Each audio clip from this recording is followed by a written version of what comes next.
What's good, everybody? This is Jay Watts once again with another live. Now, this is my midday check in. So, if you're new to my lives and everything, this is a very impromptu, spur of the moment. I do this all the time. So, hopefully, we get a few people in here just so we can go over a couple of things, laugh a little bit, make sure you guys are out there making money, having a good time, spreading some good energy, not wrecking your cars, the basics, stuff like that.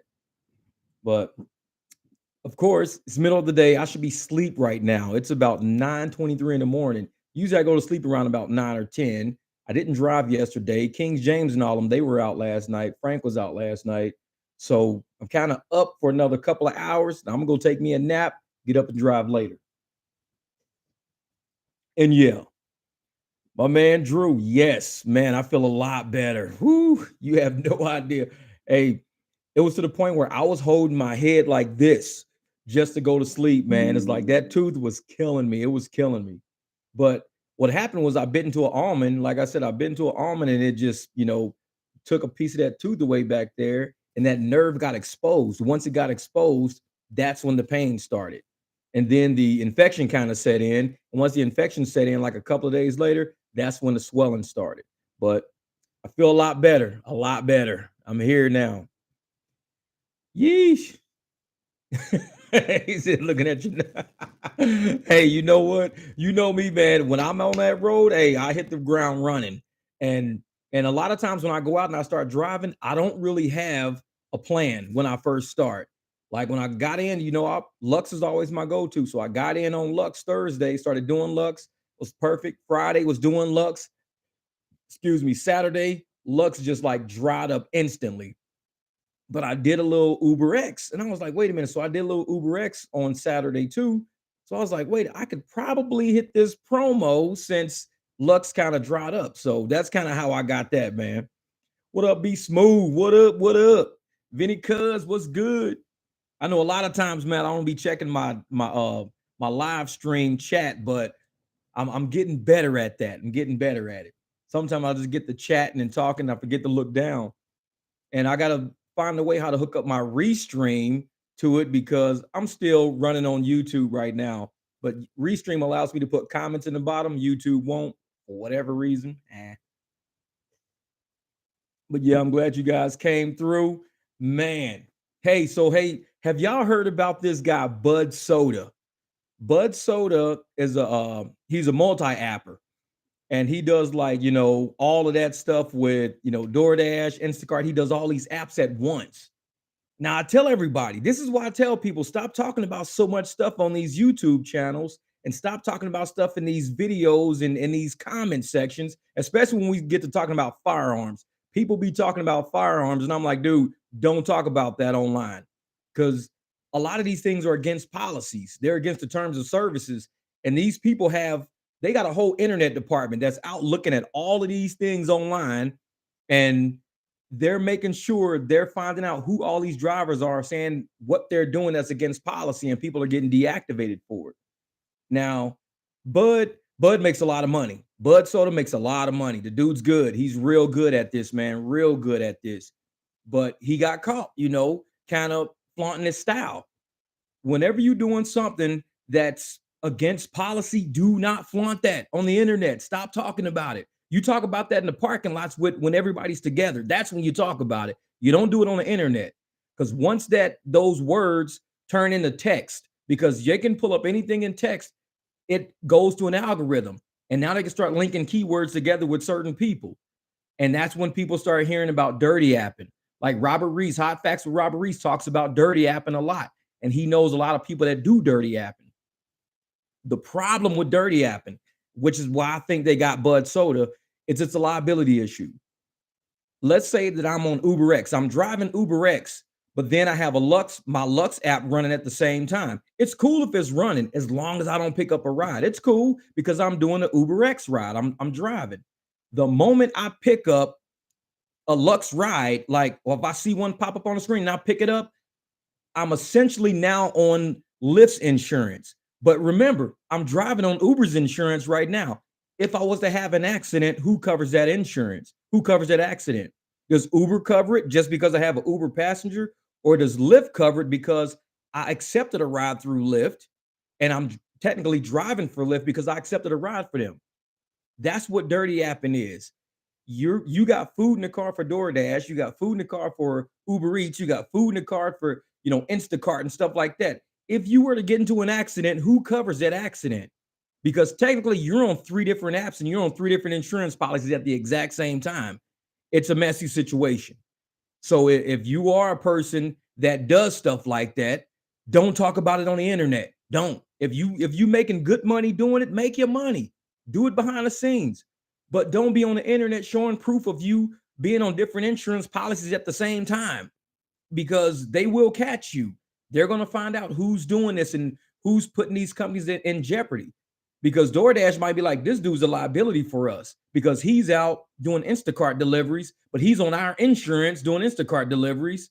So he could have a wreck, hit a car, and now we're on the hook because the Instacart person could just cancel. He can cancel all the orders and say, I wasn't on Instacart. So you guys got to be careful with that stuff. What up, Archie, my man? Hey, you out there making that money or what? Y'all down in Florida making that bank, man. Like I said, it's 9:30 in Phoenix right now, so shoot. Yeah, dirty apping. Hey, and Pedro kind of brought it up too, man. He talked about it a little bit too. Like I said, Bud Soda, man. And this is the thing, y'all. I put that video out yesterday showing like how I was doing my rides over the week and everything. But you saw after each night, it said express pay. I was paying that 85 cents to pull my money out. I pay 85 cents to pull my money out every night because I sometimes if it gets too high, like let's say I'm driving and I hit about 250, but I know I'm gonna keep driving. I'll just pay the 85 cents to get my 250 and then I'll keep driving. Exactly, Vinny. Always get your money. Secure the bag. Because these apps caught him just like they caught Aaron with Uber Lyft Phoenix. When you don't secure your bag, they got you. Dude went to sleep, woke up, and he's minus $2,000 now. Just like Aaron, minus 1,700. Pay your 85 cents, secure your bag. It's 85 cents. There's no way I'm going to sleep with money sitting on my app. Because any customer, any rider or customer can screw you. All they got to say is, well, I didn't get my food, or this driver was flirting with me and hitting on me and made me feel very uncomfortable. And you went to sleep and all they want was a free rider. They want a free meal. You went to sleep because everything was good. You didn't have an issue with a rider at all. Next thing you know, you wake up, deactivated, all the money you made's gone. Man, don't mess around. Secure that bag. Pay that 85 cents. It's 85 cents. Somebody's going to give you $1 tip to cover that during the daytime. Just secure your bag. Get your money out of there. When it starts getting too big, maybe $100 is enough for you. So you pay 85 cents to get it out. I mean, it's like 1%, 0.085% or something weird like that you're paying. Me, I'll wait until it gets about 250. When I'm working over the weekend, I'll wait till it gets about 300 and I'll pull that money out. Even if I'm still driving, I'm pulling that money out because you need to secure your bag. Don't trust these apps. Well, you could trust the apps, but don't trust these riders and these customers because anybody can say anything to get that bag snatched right from up under your nose. While you thinking, oh man, I can't wait till Monday hit. I'm gonna download all my money at once. You can download your money every single day. It's just gonna hit your bank account at different times. I don't care if it's hitting my bank account at different times, but I'm not gonna sit up there and wait till Monday just to say, 2,000 hit at the same time. Because they can pull that 2,000 just like they got Bud Soda. They can pull it just like they got Aaron with Uber Lyft Phoenix. They'll pull it. So, hey, y'all better start thinking, man. Secure your bag, man. Secure it. Yeah, exactly. 2FA for your apps. Yep, security. Oh, yeah, flood. Oh, yeah, it flooded down there bad, Jonathan, man. It flooded. And right now in Phoenix, we don't have any, a lot of gas stations don't have premium. I went to about 3 or 4 quick trips. They didn't have premium or mid-grade. They only had the cheap stuff. So I had to drive clear to my side of town to a Circle K just to get premium. It's getting bad out there. So when they start running short on gas and everything, man. Now I got 2 5-gallon containers of fuel in my garage because in case the gas stations ever run out, I'm going to put a gallon in at a time in my car so I can make sure I get to and from the grocery store. So I got 10 gallons in my garage, but it's like, and that's a premium. I'm making sure I got me a reserve tank over here. Forget that, man. Yeah. Yeah, Sketty's good. For people that don't know what Sketty is, Sketty's a scheduling app. So what it is, you buy tokens, and with each token, they'll say, hey, this ride is for one token or two tokens, and they cost money, but you get to keep 100% of the fare. That's basically how Sketty works. So yeah. Oh, Andrew, no, they didn't. No, they didn't. They caught you dirty apping, man. Oh man, sorry to hear that, bro. Sorry to hear it. But I tell people, man, even with the rideshare apps, you've gotta sign off. Like what I do, as soon as I pick up a ride, I'll turn the other one off immediately. I'm scouting both at the same time, but as soon as a ride picks up, I shut the other one down. Because when I'm scouting, I'm usually sitting in the parking lot.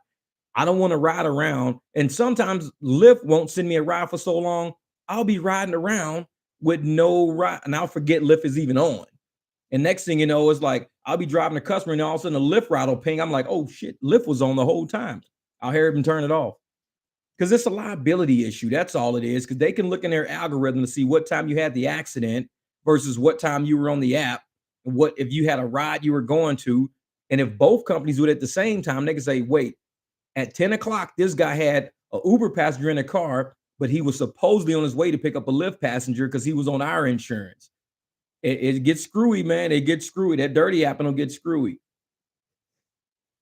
So hopefully, everybody's learning. Like I was wishing everybody learned from Aaron issue with Uber Lyft Phoenix.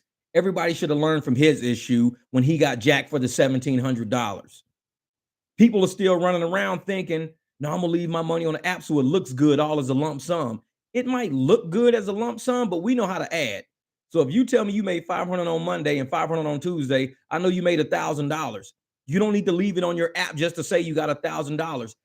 Pay that 85 cents, download that shit. We'll add the days together. Don't worry about it.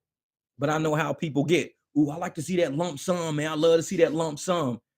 I used to be that guy up until when Aaron got jacked. Once Aaron got jacked, nah, I started downloading my money every night because I saw the potential of me working all week long to end up losing, putting gas in my car, time, picking people up, cleaning supplies, oil, wear and tear on my tires, and you don't get none of that money back. They deactivate you and pull that money. So you make sure you download that money. Don't mess around, man. Download, secure the bag, download your money. Once you've made that money, you've earned it. That's yours. Pay the 85 cents, get it out of there. That's right, man. That's right. Never trust these apps. Hey, Mark know it, man. Mark know it. Never trust these apps because people think that the just because you signed up for the apps and you didn't have any issues that day, you didn't have a single problem, but you don't know how these riders and these customers are. You don't know. So you've got to, just like this one guy who went back and he went to that hospital and he challenged that girl that declined, that said she didn't get her food, but she really did. The next day, the his little like whatever he had on his app, he had a warning on his app or something. But the next day, the warning was gone. So he was like, cool, they fixed the warning. It's not on my app no more. But the girl said that he like made her feel uncomfortable, came to her job, blah, blah, blah. They deactivated dude. So they erased the violation off of his account, but then they deactivated him right behind it. So it's like you should have just left it on there then. What's the point of you removing if you're gonna deactivate me? It's like, man, it's funny, funny. Yeah. Exactly, Vinny, man. You got it, man. $5.95 versus $1,700. You're losing $1,694.05. You're losing that much money because you don't want to pay 85 cents to get your money back. You're gonna give up $1,600 for $6. It ain't worth it, man. It ain't worth it. Yeah, yeah. Mark, man, yeah, I saw that dude. The girl, she got the dude first. She got him a violation. Then she turned around and got him deactivated. He shouldn't have had to go back to argue with the fact that she said she didn't get her food. She was lying. She should have been kicked off the app once the guy proved that she was lying. Instead, they deactivated him. But he's a young rapper on Spotify. So I went and I'm like one of his listeners now. His name's Young Tunchi. I went and I like played one of his songs last night. It was pretty cool. I'm gonna have to roll in the car with him for a while. Yeah, man. Exactly. He had the video of it. He had the whole video. And I'm like, that. And this is what I'm telling people right now. This is important. Please, everybody, listen to this. All right. So I'm watching TV the other day. This little company was trying to get investments 12 years ago, and nobody would give this company a dime. Nobody would give this company 2 cents. The guy was like, man, we were in a hole. We were, mortgaging houses. We were doing everything under the sun. Nobody would give this company a dime. This company is an AI company. They're now one of the largest companies in the world. Now, Google bought them because they were worth so much. But 12 years ago, they weren't worth anything. Nobody saw the future of AI. This little company nobody would give 10 cents to is now $1 billion company all of a sudden. This guy said AI will be taking the jobs of accountants, attorneys, customer service. Now just think, why is Lyft firing all of these people? I think when you contact customer support and everything, you're talking to AI.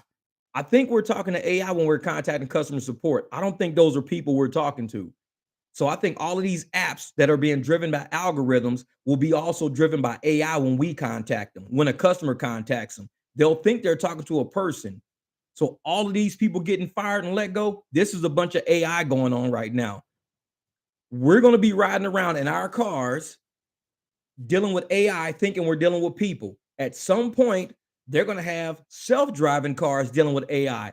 AI is going to be talking to other AI that's driving cars, and people are going to be completely just obsolete because they're getting rid of attorneys and they're getting rid of accountants. They're getting rid of like medical doc because this AI, you could ask it a question about a medical condition. It could give you a diagnostic of it within a matter of seconds, where it would take a doctor. Let me get back to you in a couple of hours with that. AI will come up that quick. It could be this, or this. And this guy was talking about that the other day.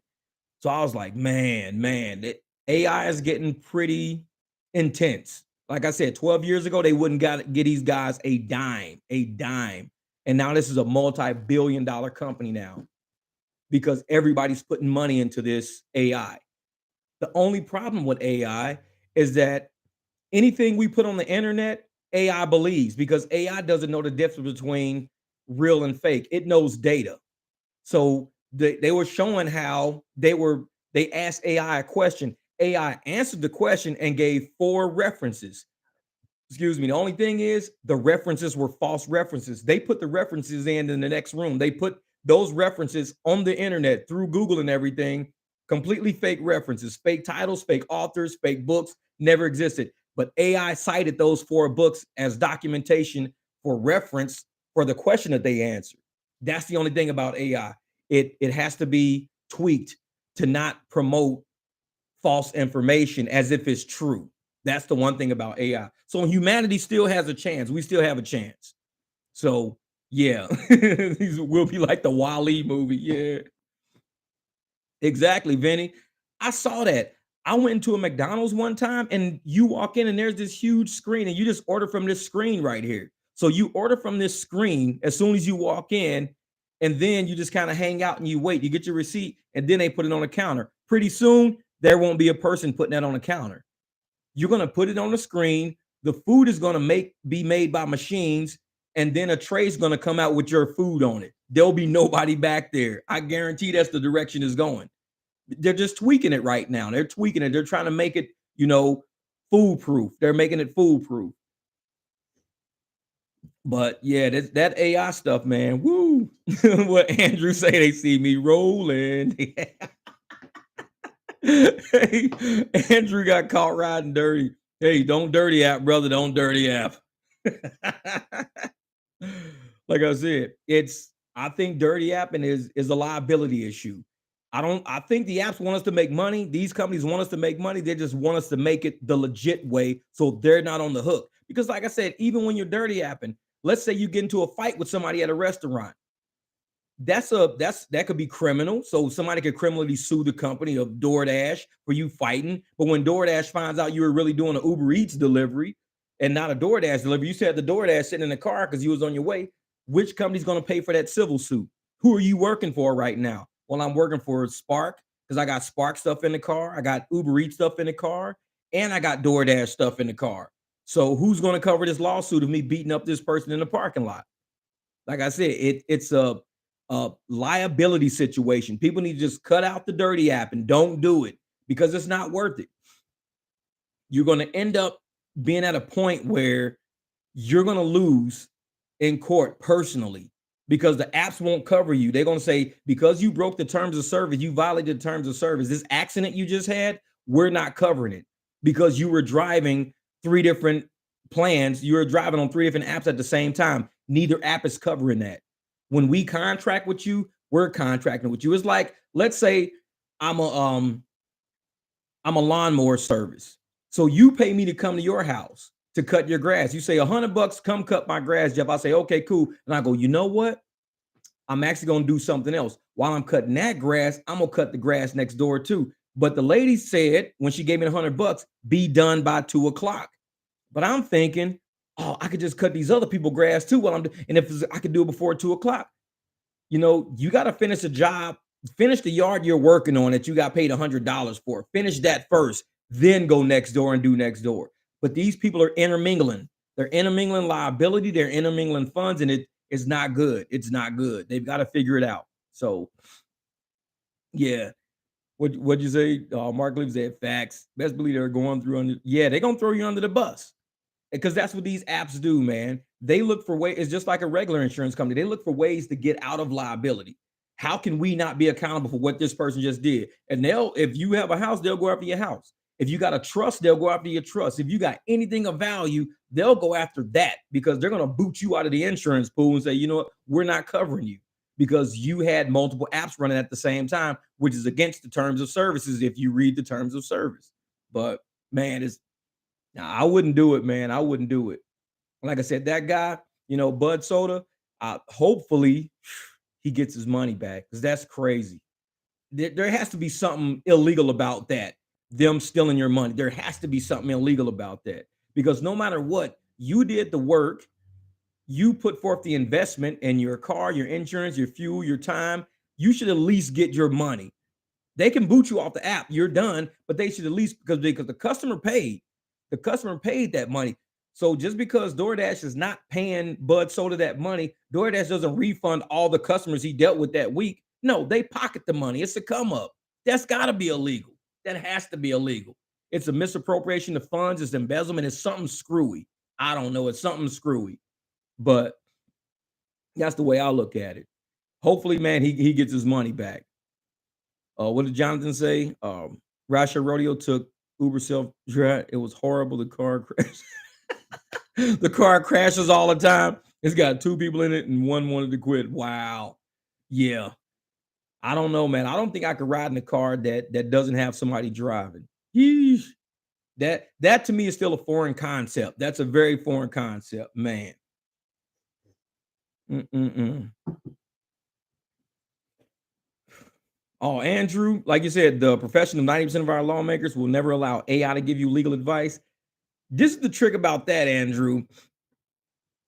I think attorneys are good at what they do because they have to present information in court. That's the thing. They have to present information. They have to present their side. The judge can't decide on the case for the plaintiff or for the defendant. The attorneys have to present information.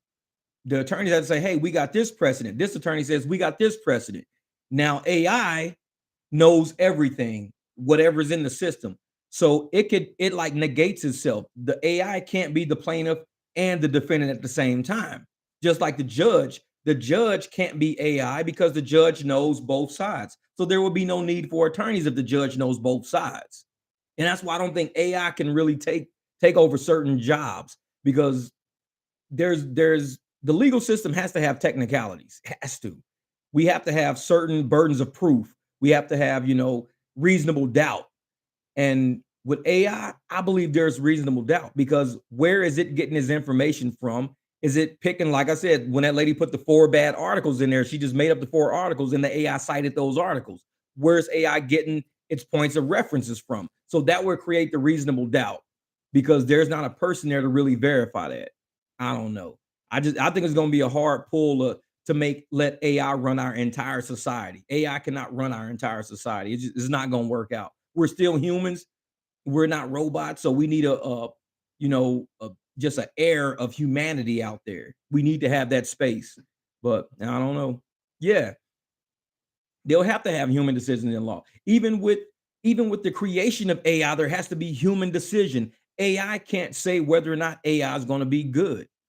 And this is what the guy was saying too, because and it was funny because as I'm watching the show, I'm sitting there looking at it, and I'm like, what if AI, like nobody ever asked AI the question about 2020 up to current, like the medical treatments and everything everybody was given. Nobody ever asked AI anything about the medical treatments, about the vaccines, about anything. Nobody ever asked that question. And I wonder why not. Like, what would AI say if they said, should we take mRNA?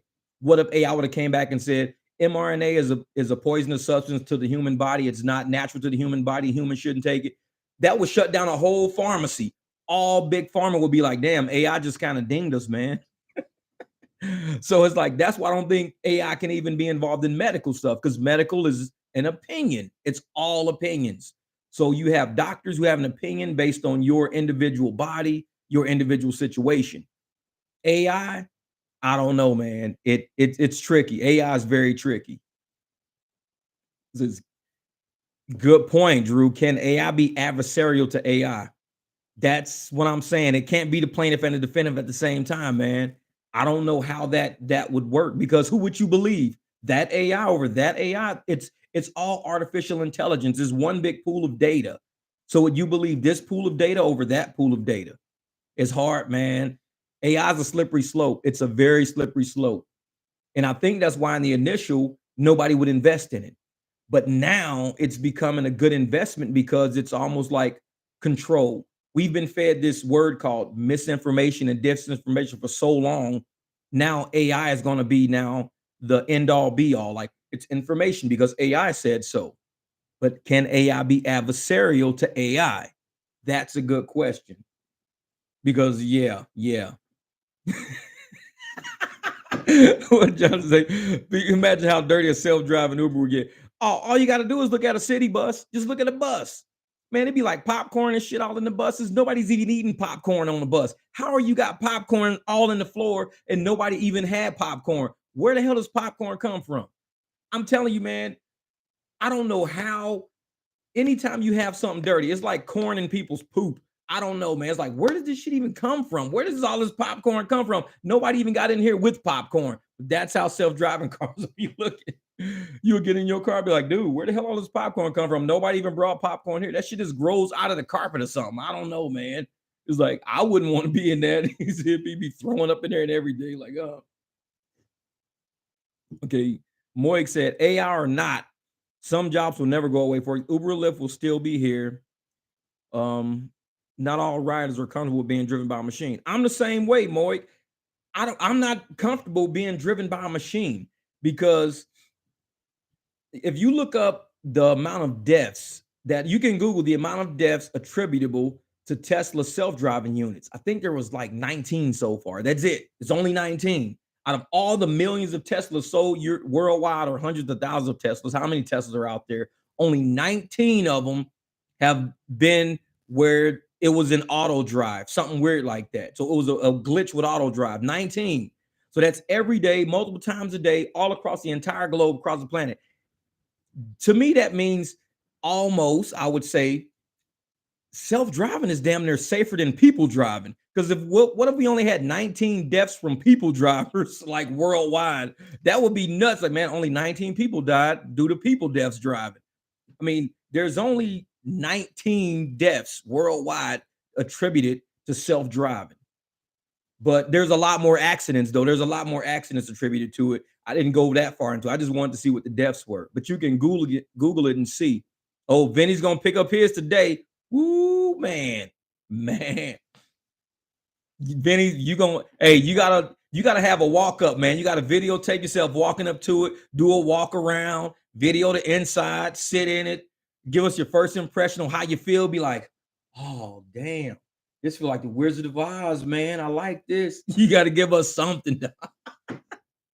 No, hey, shoot, hey, Jonathan. You know what? Jonathan says some drivers don't clean their cars. I picked up these girls the other night. I gave them my business card, so hopefully they'll be looking at this video. They're from St. Louis.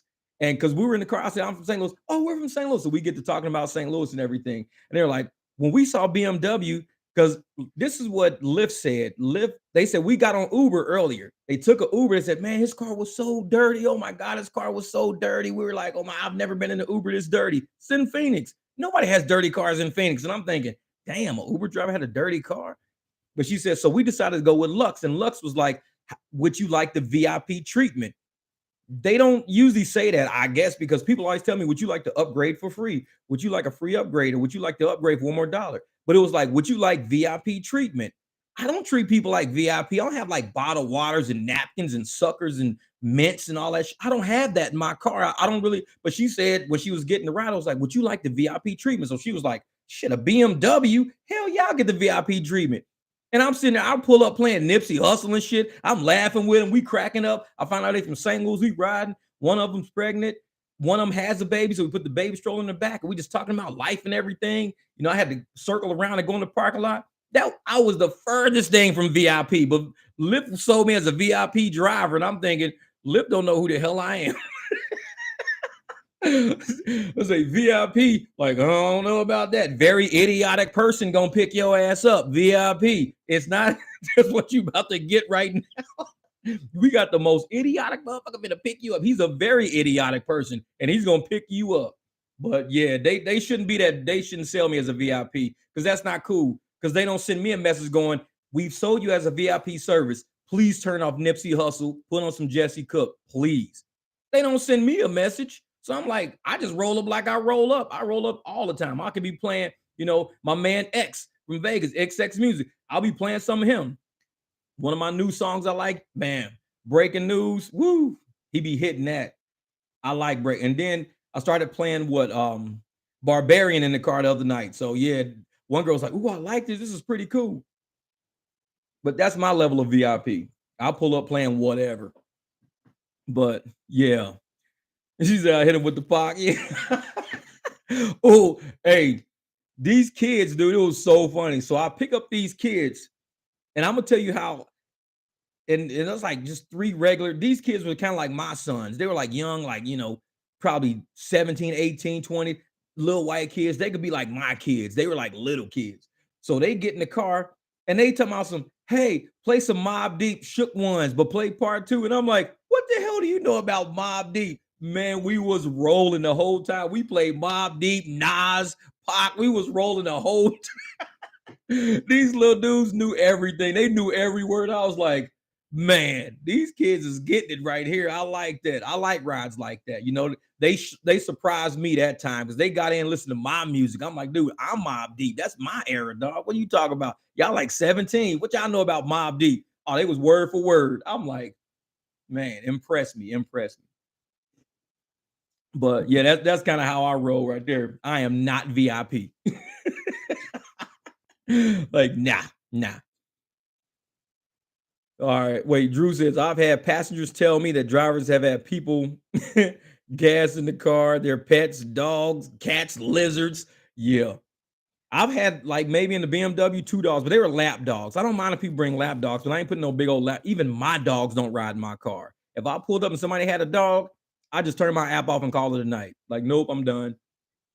It'd be like, well, you got to take a service dog. I don't have a service dog level car. That's the problem. If I had a service dog level car like the Jeep, I'll take a dog in a Jeep. I've done it before. Pit bulls jump up in there and everything. But when you got leather seats that a dog's claws can get into, scratch the leather in the opposite direction, now you got lines going down your seats, or you got a big gouge in your seat. Is Uber and Lyft really going to pay for that?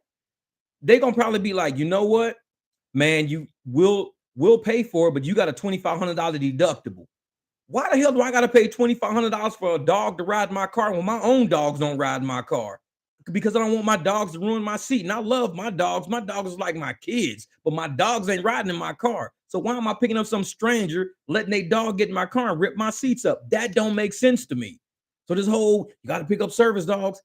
This is not a service dog car. My Jeep is a service dog car. This car is not service dog level. It's not. It's like, forget that, man. For real, man. I'm like, dude, Nope, find another driver. I'm out. Nope, I can't do it. I can't do it. They can kick me off the app, whatever, but I'm not about to pay for no new back seats because somebody didn't get their dog claws clipped and they ripped my seats up. And now I got to sit and pick up people all night with cotton balls and shit flying out the back of my car for somebody else's dog. And Lyft and Uber like, well, it's $2,500 deductible. You got to pay that, Jeff. Man, the ride was like $9. So how I'm gonna pay $2,500 out of my pocket because all you paying for it? Nah. Nope, I don't do the service dog thing. If you want to hold that dog in your lap and not let him touch my seats, we'll negotiate. We'll talk. If you bring in a cover with you, like, hey, I got a service dog, but I also got seat covers for my service dog. I keep seat covers. It's like a baby seat. When you bring a baby, you bring a baby seat. If you bring in a dog, bring seat covers. Be like, I got seat covers for your whole back seat. I bought them myself. Now we can talk. Now we can negotiate. We can negotiate. But just letting somebody's dog jump up in my car and rip up my leather seats? No. That ain't happening, man. Nope. He said, damn, you got my stomach hurting. Mark, man, it's real though, dog. It's real, man. It's real. And we out here trying to make this money, but we trying to do it the right way. We don't want to make the money to turn around and have to give it to an upholstery shop, next week. We got to give a whole month's salary to an upholstery shop because we let somebody with a service dog just jump up in our car and rip our seat. And Uber and Lyft is like, that's our customer, but that's not our bill. Yeah, we're going to have a problem then. We got a problem. Said, find another driver. Yeah. Oh, I did it. Yeah, I did that, man. Cat. I picked up somebody with a cat before. The guy was taking the cat to the vet and he had it with him and everything. But cats, man, they won't get out of your hands anyway. Cats are scared of cars. They just sit in your lap the whole time. Them damn dogs, man. Like I said, I don't even put my own dogs in the car. They wild. Dogs are wild. But shoot, let me see. Let me go back up in here, man. Yeah, very bad pickup spot. Yep. Uh-oh, novice. He said, I got flat tire on Sunday night, out $381 for 20 ride. Uber didn't pay. What? $381? What? Do you got a Tesla? Are you driving a Tesla? Because that sounds like that's an expensive tire. $381 for a tire? Man, it could have been a toe in a tire, I guess. Man, that's a lot. That's a lot, man.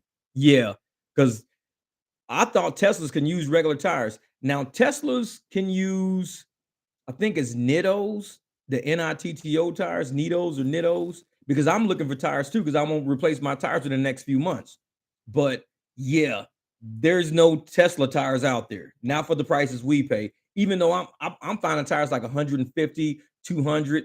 Nah, Tesla's like double that. It's like, geez, it's crazy, man. He said, "Damn, what they Vogues." He got some Trues and Vogues on that shit like 1985. He ran around with some Daytons on a Tesla. Throw some D's on it. Just bought a Cadillac. You need to just go ahead and put you a Cadillac symbol on front of that shit. Throw some D's on it, don't it? Just bought a Cadillac. Jeez, man. That shit, man. $381. Damn. That's more than both of my tires. Jeez. That's nuts, man. Well, let me go see some of these things back here. Uh-oh. He said service dog got fleas too. Archie he said service dog got fleas too. Shoot. Hey, a dog is a dog. Is my dog got a vest on? I could care less. A dog is a dog. They got fleas, damn it. I wouldn't mess with it. Man. And Vinny's up here. Like when Vinny go get that Tesla, I guess he's still gonna have the caddy for the weekends. Vinny's keeping the caddy and that's good because, like I said, airport. If you do an airport, you're gonna want to use something with a lot of space in it because you're gonna get 3 or 4 people. You're gonna get all that luggage. That caddy come in handy, man. That XC6 is a smart buy. I was looking at some Priuses online. They got some cool Priuses out there for like 15 grand, but the ones I was wanting were like 2002s, 2005s. And I'm like, damn, there's like $4,000, $7,000. Now I'm like, I need to get something newer. So, but I want to try to get me a Prius just so I can have like, an airport car so I can do some airport shit. Like the BMW is cool, but it's, I don't know, man. I get anxious when I get an airport call with that car because I'm like, I ain't got no space. Oh, What Vinny say, using the strategies from Jeff, Eddie, and Kiera, I should be okay. Ooh, Eddie. Hey, Vinny gonna do some delivery? What you gonna do? Some Kikis? Uh-oh, uh-oh. Hey, you know my strategy, man. I tell people like this: if it's a close ride and the miles looking good, like all right, I like the dollars to miles. I'm starting to distance myself from them long trips, man, because the more I think about it, and like time is one thing. We know time is if I could just trap everything in time, that's all I care about. I want to trap at least $20 every 30 minutes. That's my goal. And a lot of times I exceed that. I'll make like almost $80 in an hour. But my goal is $20 because if I can do a few things where, instead of making $40 an hour, if I make 25 an hour, but the next hour I make 65, that's 85 in 2 hours. So that's like $42 per hour. So that's why I need that one big hour to kind of get my average up. So I don't mind having a couple of low hours as long as I get those big banger hours later or get a big bonus or something later. So, like I said, doing UberX the other night, I didn't mind all those short rides because they were quick. And like I said, I would drop somebody off at a bar. As soon as I pull up, it was somebody else right there. I'm like, damn, this is easy. And I was probably getting out, $30 an hour, $35 an hour. Then the tips started rolling through. Like today, I got like $38 in tips today. So that gets accounting to that, whatever it was. But as long as you have that one good banger hour, that $60 hour, $70 hour, it'll balance out that $25 hour. It'll pull you up a little bit. So, and that's why I was like, I wasn't minding those short trips. I was like, dude, I need to go out and get all these short trips out the way. I did like, it was $7 trips, and I maybe do like four of them. So it was like $28 that hour. But then you add in like three tips. So if I get 10, 10, all right, I'm up to like $48 an hour now. So it was kind of like I was banking on that one good hour to help pull my average up. And that's what I kept saying. I'm like, don't worry about it. Worry about the time. Don't worry about the miles. And I kept saying, I don't want nothing over 20 minutes, nothing over 15 minutes, nothing over 10 minutes. I just kept getting smaller and smaller rides. And it was cool because I started picking people up. And it was like, man, I didn't even know I was in a surge zone because my app was just running the whole time. So I picked somebody up, $4.25 surge, $3.85 ride, $5 tip, 2 mile ride. I was like, I'm killing it with these short rides. So it's like you gotta capitalize on those short rides because you're not using no gas, you're not using no time, and it's like free money. Short rides are kind of like the closest thing you're gonna get to free money. That's it. Them long rides take up gas, time. You're on a highway for 35 minutes for one ride, and out of that 35 minutes, you're gonna get like $40. So you're not dollars, which is $4 a mile. But when them short trips hit, you're going like 2, 3 miles and you're getting like $19. That's like $6 a mile off a trip that you just took somebody from one bar to another bar because you hit a surge, you got the bonus. Always look at them small trips, man. Them short trips, it's a trick to it. It's a trick to it. And I haven't mastered it yet, but man, I'm getting close to figuring out the area to be in to get them little ass trips. I want all them little short trips and just stack them like crazy. Get them $5 tips, $10 tips. Grab that surge that's in that area. If it's a $3 surge, $4 surge, grab that. All that goes in that little bitty trip, and keep doing it, man. The shorter the trip is, the easier it is to magnify that money. And you're gonna magnify that money times $2 a mile, $3 a mile, $4 a mile, $6 a mile because it's short. But if you do a 30-mile trip, it's hard to get $6 a mile for 30 miles. That's $180 right there. So you're gonna be like, man, how am I gonna get $180 out of this 30-mile trip? You probably won't. So stick to them short trips if you want $6 a mile. If you want $5 a mile, $3 a mile. The short ones are the trick to keeping gas in your tank. And you get more people in your car, but you're doing real short hops. That's all you're doing is short hops. And it's like, I'd rather do that to maximize how much I can make per mile and leave the gas in my tank and say, okay, I didn't use, like I said, I did all that. I started that night with, and it was like a 500 something dollar night. I started with 3/4 of a tank and I went all the way down to 60 miles. So I went from about 370 miles down to 360 miles and I made almost $600 off of like 300 miles of driving. And it was mainly just like putzing around. I was just like hopping around, putzing around, doing little short hop trips. Didn't even use the whole tank of gas. A whole tank of gas cost me $60. I was already at three-quarters of a tank, so I was about $45 worth of gas. Out of that $45 worth of gas, I made $560. All short trips. That was it. It was just all short trips. And I went all the way down to 60 miles still empty. And I was like, let me end my night because I'm gonna run out of gas. So I ended my night right there. I had already hit the double bonus, gassed up, and parked the car. But it was short trips. Had I did long trips, I would have ran out of gas a long time ago. I wouldn't have made the bonus because I would have been eating up all of those miles and everything. So I would have ate up all my clock and I wouldn't have had time to go get that. So man, them little short trips, man. I don't know. It's tricky. It's tricky. But let me read some of these comments real quick. Oh yeah, yeah, yeah. Unstable Jose. UberX is so bad for them longer. Psh, dude, don't do it on UberX. Don't do it. Not unless you got like. But see, even when I had that $12 surge, they was paying me $2 for to drive 10 miles, adding a $12 surge to it to make it $14 for 10 miles. So I was getting $2 to go 10 miles. They was killing me on them long trips. That's why I was like, nope, decline it. They don't do well with long rides, man. They just don't. UberX does not do well with long rides. Yeah, what Archie say? Yep. 30 miles times $5 times two round trip. Yeah, exactly. $30 times five times two, because you got to come back. You go there, you still got to come back. It's like, man, man, man. Yep. And see, oh, wait a minute. Mel said you have to do short rides on X if you want to do long rides, get you killed. Yeah, you're right, man. And that's the thing. That's the only way I made it the other night was doing all of those short rides. They were trying to get me to do long rides, but the long rides was crap. It was like $34, but it was like 42 miles. And I'm like, that's gonna take me probably like close to an hour and 2 minutes to do that. And that's one ride that whole hour when I could be banging out, four rides that hour to get closer to that bonus. Decline it, done. Just don't even do it. Don't even mess with it. But yeah, man. Yeah, Vinny said, Melvin, that's the way to do it when times slow down. Yep. When times start getting a little slow, start grabbing them short rides because, like I said, that's going to be the money going back in your tank. And hopefully they start throwing surges out there and people start throwing you some tips. That's the trick, getting them tips, man. Them little $5, $10, that stuff starts adding up. But man, man, man.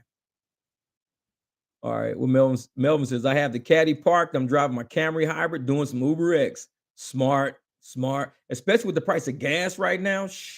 Man, I took the Jeep to the grocery store yesterday, and it's got about a quarter tank of gas in it. So I took it to the gas station, came back. Now I'm down to about an eighth tank of gas. So I use like half of that. And my usually when I hit a quarter, I just go to the gas station. I was like, I'm gonna go park this thing. I'm not gassing this shit up. I'm not driving this Jeep. I straight put that thing in the front yard. I backed it in the front yard. I ain't touched it since. Gas is man, forget that. I was like, nope, nope, I ain't touching it. You just gotta do it like that. Melvis' Black Beauty is parked in my garage. It's raining, San Antonio, Texas. Today, putting the other one to work. Smart. Now, Melvin, how's your car do? And like, do you guys got flood zones in Texas? Because out here in Arizona, we got flood zones. That's why I'm scared to drive my car. So many people get caught on the highway, especially like closer to an underpass, because it doesn't drain right out here. So you'll be going on a highway and it's like regular rain, and then all of a sudden it'll just flash flood. So if you're going down a highway, you'll get water trapped inside of your like in your car. And I mean, there's cars up under there floating, everything. That's why when it start raining, I get off the road, man. It's scary out here, man. Flash floods going down Indian School and like 35th Avenue or something like that. You cruise down, is the whole intersection is flooded under like a foot of water, and it just happens out of nowhere because nothing like drains out here, right? So I don't know if Texas is like that, man. Unstable Jose says, dude, it is disrespectfully bad. What you get a route will come through, and that shit just says disrespectful across the top of the screen. Disrespectful. You put accept, decline, disrespectful. You just hit the disrespectful button. This shit's disrespectful, man. I can't even decline it. This is disrespectful. You just hit the disrespect button on that one. This is like, man, this is crazy. I'm not taking this, man. Hey, Scud says, do you engage in any relationships with passengers? I've had passengers that are riders say that they met their girlfriends doing Uber. No, I wouldn't do that because in today's day and age, all it takes is somebody to say something and you're guilty and you have to prove yourself innocent. So what you need to do, especially with the apps are able to listen to what you're saying. So apps can hear what you say, even though you don't click anything or you didn't say I opt in and all this. These phones are listening to every word you say. So for all you know, every word you said is on a server somewhere. So I don't mess with liability. I'm big with liability. So don't mess with liability. And people are like, hey man, let's go out. I like you. Let's go date, this and that and blah blah. Don't do it. Don't do it. Because you don't know if it's a setup. It could be somebody looking for a payday. Ooh, a Uber driver. Girl, I gave him my number. He was I could just say I was uncomfortable. I didn't know what to do, blah, blah, blah. Talking to her homegirls, they go get some little shady ass attorney. Next thing you know, you deactivated, you sitting in court, you got a charge on you from some money hungry ass people, and you just trying to give somebody a ride, and she was probably flirting with you. I don't trust these people, man. You don't know what these people are on. It could be somebody die her up for cash because she didn't get the child support she wanted when she went to court last week. So she's like, "Ooh, I can just get this Uber driver." People sue Uber all the time when the drivers be messing with him and flirting with him and stuff. I'm gonna try to get this Uber driver. I'm gonna try to get him to give me a number or say something to me or whatever. They could be back there recording you the whole time while you sitting there driving and you run him a girl. You fine, girl. Me and you, girl. We need to go ahead and do the damn thing. She could be back there recording you the whole time. Play that shit for Uber, and you like, well, she was flirting with me first, but she didn't catch herself recording. She called you. It's like now you in the hot seat, and all you had to do was just drop her ass off at Walmart. That's all you had to do. But nope, you want to try to talk? I don't know. I think meeting somebody at trying to date a Uber driver or Lyft driver or something like that is kind of like meeting somebody at a funeral. That's the way I look at it. It's like you go to a funeral and be like, girl, you fine as a motherfucker. When you step away from that casket, go on here, hit me up, give me a phone number after you done at the casket. Like, nah, I don't know. I'm just not that one. I've been doing this shit for 3 years, man, and I'm very literal with making my money. I keep my money separate from all that nonsense and that shit, and I don't put myself in that hot seat, man. I don't do that. He's at a funeral. Exactly. Who be flirting with people at the funeral? Nobody. People don't do that shit. Hey girl, after you get through looking at your uncle and shit, come on back. Let's go ahead and hang out real quick. Give me your number. Shit, your uncle gone, girl. Let's go to his house and hang out. Like, motherfucker, this is a funeral. What the hell's wrong with you? It's kind of like a Uber ride. I'm like, I'm just dropping your ass off. I don't know you. You probably got a million fucking problems. Your car's probably broke down. You're just looking for somebody to fix the shit. I don't know. So it's like I don't deal with people like that because my life is too easy to attract somebody with a whole lot of fucking problems that you have no idea what their problems are. You find out, man, this girl got like 6 kids. Shit. One of them, need a ride to and from school every day. And because, I said I'll date her and I got to take her kid to school for free every day, right in the middle of my damn Uber schedule. You don't know who you dealing with. Don't mess with these people, man.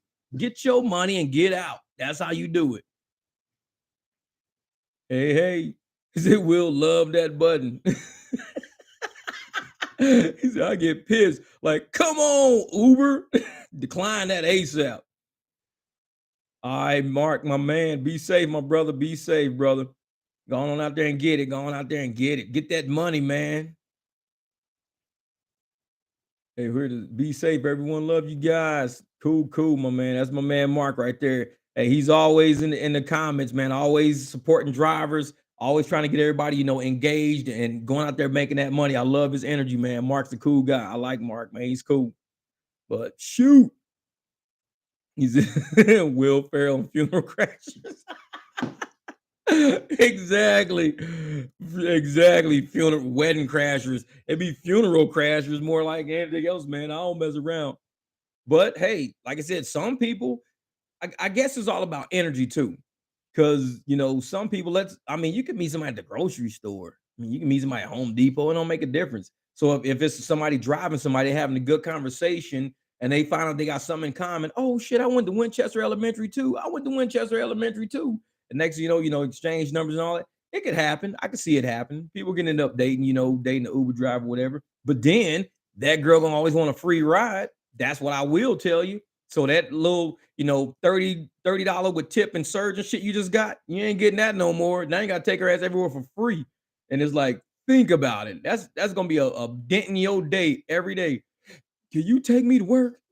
All right. Hey, Unstoppable Jose's out. All right, man. Go out there and make that money, brother. Go get that money. Don't get caught up, man. You're trying to date somebody from the funeral. Don't do it. Don't do it, Jose.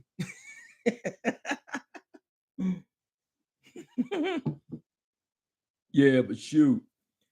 All right. Well, Citizen Kane says in Dallas is not that bad. Oh, is it raining out there, Citizen Kev? Is it raining out in Dallas, man? Hey, Mel, you right, brother. This is don't play with my emotions, Smokey. Give me my money. Hey, I'm gonna do that one day, man. I'm gonna roll up with a wig on with curls in it, looking like Big Perm. I'm gonna pick somebody up like that. I'm gonna have that shit on video. I'm gonna roll up with old lady rollers and shit in my head. And I'm gonna pull up and pick up somebody, be like, ride for Christine. They gonna look over at the car, be like, girl, I swear this motherfucker look like Big Perm. He just pulled up on you and shit about some Christine. He don't look nothing like the picture on his app. Be like, Christine, don't play with my emotions. I'm trying to get this money. If you don't get your ass in this car so we can go. Melvin, wow for that one. You wow for that one, man. That's funny shit. That's funny. But it's real though, man. That's real. Yeah, but shoot. What else we got going on in the rideshare community, man? Uh-oh, it's getting windy out there. Just heard something hit the side of my garage. Ooh, shit. So I guess it's gonna be storms going y'all way. You said free ride and her family. Yeah, exactly. You went from making money to playing dummy that quick. You like a crash test dummy riding around. Be like, man, why the hell I get this damn girl phone number? See, you went from money to dummy that fast. All Vinny says about the storm there, man. You might want to hold off on that Tesla for another week. I don't know, man, because if it starts storming down there, you have to sit out in the rain charging your car. And most charging stations don't have like the overhangs and stuff, so you can sit up on them and stay dry. They just got that shit sitting out in the middle of a field. You gotta go charge over there. And it's like, okay, if I plug my car in and charge it, why can't you have like an overhang like at gas stations so I can like pump my gas while I'm not getting rained on? Can I charge my car and not be rained on? Tesla don't care. Just be like, plug that shit up and get back in the car.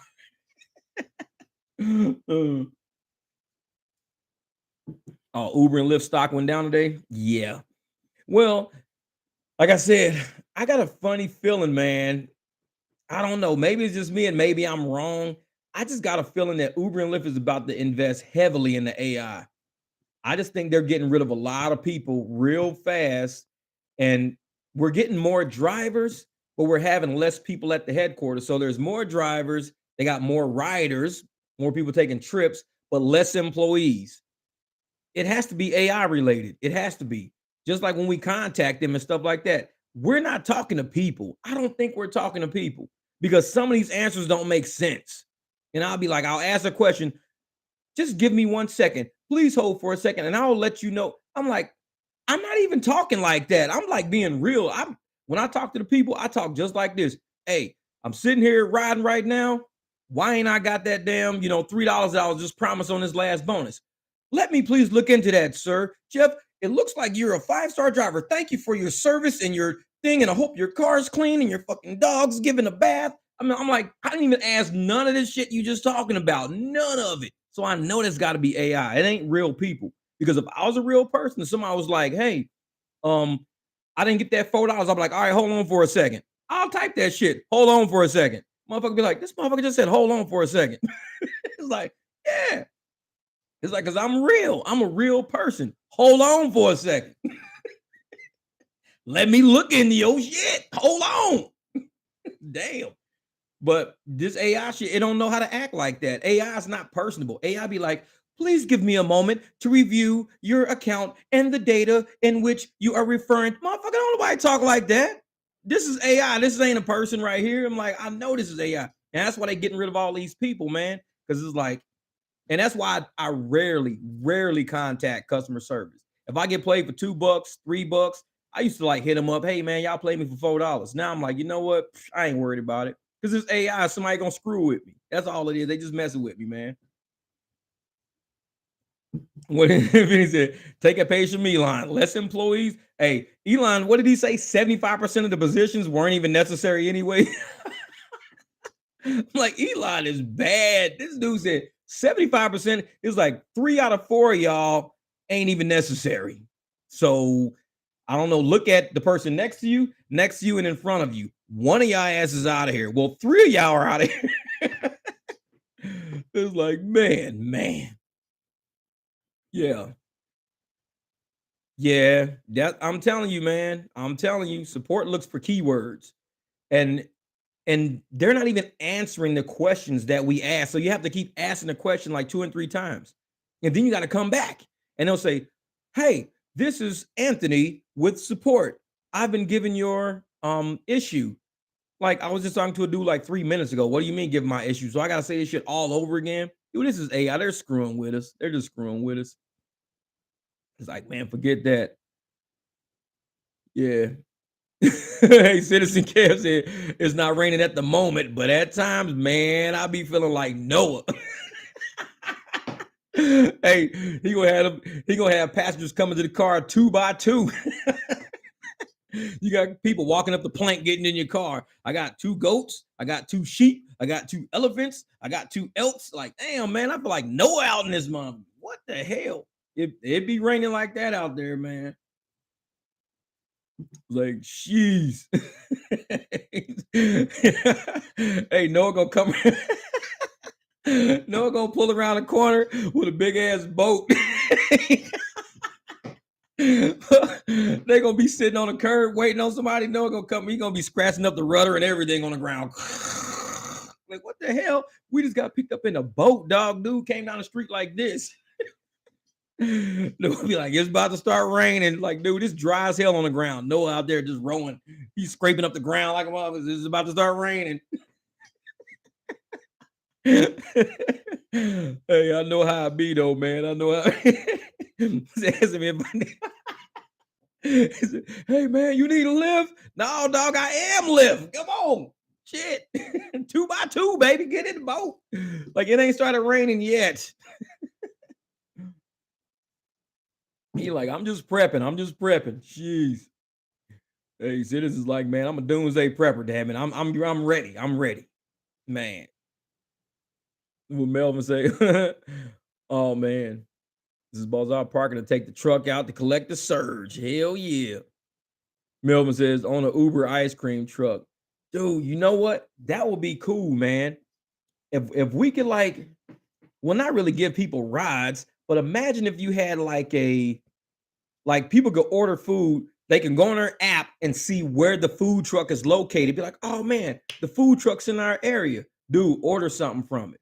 And the food truck is already right. So you can just pull up to your house, people run out, get the burger, get ice cream, get whatever, and you just keep on running. And their phone will ping. Like, so when the food truck is in the area, your phone will ping, bing. It'll be like, Melvin's food truck is in your area. Would you like to request an order? No. Or yes. And then you do an order and you already got the truck right there. Like, dude, Melvin's food truck was around here. So I just heard him did an order real quick. I got tacos and some ice cream on the way right now, man. Dude, that's a good idea. And you just took all, because we got food trucks anyways. You don't have to worry about a driver because you're driving the food truck. The food's already there. All people need is the app to know where your food truck is located. They be like, hey, Melvin's in the area. All right, bet. And it was something I was doing the other day, and there's not a food truck. Where was I at?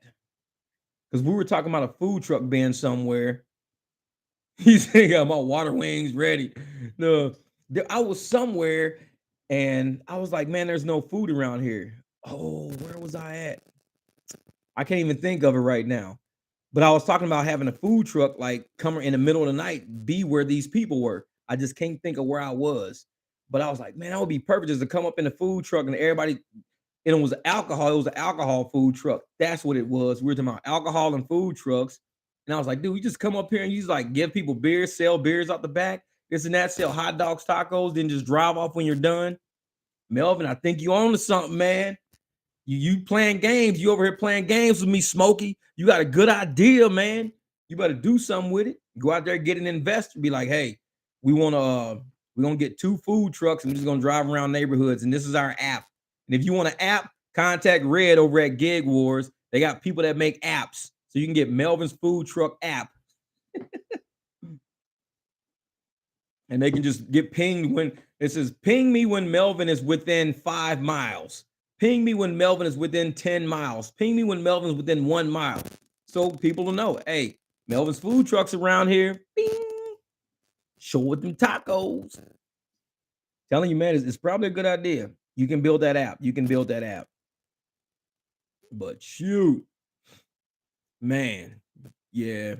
That's what Melvin's, I mean, that's what Eddie said. 80%. Vinny's like 80% of them employees, man. But that's what I think these rideshare apps and these delivery apps, I think they're up to that right now, man. They're getting rid of a lot of people in a short amount of time because they're slowly rolling in that AI. Because like I said, the interview I was looking at the other day, that guy was like, AI could do a lot of jobs because a lot of jobs, AI learns. And that's the one thing about it. So if a human, if it takes a human, let's say we're gonna give you a 90-day review, and we're gonna, in 90 days, AI can be done by the end of today. There's guys, this guy has a chess game. He has a chess bot, and he'll set up the chess bot in the daytime, like first thing in the morning. Anybody can beat it in the morning. He was like, yeah, because you'll be playing it, you'll beat it. He says by lunchtime, it can challenge like the number 1, number 2 players in the world. The chess game can. So in the morning, it's like a chess player like me, like learning moves, figuring out what's what, doing shit. By noon, this thing is beating champions in the world. It is only a few people can beat it by noon, like number 1 player, number 2 player. By the end of the day, nobody, it has to play itself. And it plays itself because it can generate 10,000 moves in a matter of seconds. It has to play itself because it's so good, no human can play it. Like you'll never win. It'll beat you in like with moves that nobody's ever seen before, like a chess game, with moves that even chess players that have been playing for years have never used these strategies that this AI game is using. And it's like wiping people up. But that's why I think AI is going to start being for like rideshare companies, because it takes 90 days, 90-day reviews, and people, 2-3 weeks of training, 4 weeks of this and that. AI can do that shit in 1 day. 1 day. That's a lot of training. You don't have to worry about a lot of errors you don't worry about, a lot of inefficiency you don't worry about. Man, it's crazy. It's crazy. But like I said, we still gonna be drivers. They still have drivers out there because people like drivers. I don't think people are gonna be comfortable with a robot sitting there turning his head and shit around like, are you going to Walmart, Sally? The motherfucker be like, let me out. Just let me out because this is weird. Let me out. It's like, I don't think they're gonna go for that. They want a real driver, but I don't know. What Novice say? Uber employ like 35,000 workers worldwide, not drivers, workers for the company. The hell do they need 35? He said, what the hell they need 35K? I heard some of them people that's working at these hubs and stuff was making like $60,000 a year. $60,000. That's a lot of money. So if they let go 1,200, let's say 1,200 people, they let go, something weird like that, and they were all making $60,000 a piece. That's $72 million. $1,200 times $60,000 a piece. That's 72 million bucks they're not spending right now. They're like, nope, we're getting rid of these 1,200 people. That's a lot of money. So if they can just save $72 million that fast, I mean, they could pay drivers better, I think. Because I mean, that's 72 million bucks you're saving right there. You're not spending it, and they're not stealing our tips no more. You got AI doing the work now. AI don't steal. And AI, the way it's set up, it won't do anything nefarious, we would hope. Whereas with an employee, you got to always deal with employees thinking, I'm gonna finesse the system. Kind of like how these Amazon employees, so funny. So I'm watching these things on TV. Amazon has cameras everywhere at their warehouses. They have cameras in the parking lot. They have cameras where you walk in the door, cameras when you walk out the door, cameras going down hallways, cameras coming up hallways. Amazon has cameras everywhere. And these Amazon workers steal stuff from Amazon out the warehouse, and they're on camera the whole time. And they know these cameras are there. So these people walk around with the yellow jackets on. They got the little readers in their hand. They open up the bins. They'll take something out. They don't scan it. They'll just like put it in their pocket or whatever. And there's cameras everywhere. So you know with rideshare, there's people that are finessing the system. I mean, if you got cameras everywhere, all through the Amazon warehouse, and people are still stealing earbuds and iPhones and iPads because they want to finesse the system to get money somehow. You can't tell me rideshare employees ain't stealing because they don't have cameras on them all the time. It's just human nature. They see all this money in front of them. They're like, dude, I got to get some of this. Man, this dude getting like, $20, $30 a tip every ride. Let's give him 15 a tip and we keep 15. Cool, let's do it. They finessing us, man. And AI won't be able to finesse us. It won't be nefarious enough to do that. So drivers might benefit from having AI working there and get rid of all them damn employees. Because AI ain't gonna, unless they program AI to steal, but then AI might be like, you know what? We're stealing right now. We're taking from the driver. That money was allocated to the driver, and you're trying to code me to steal from that driver.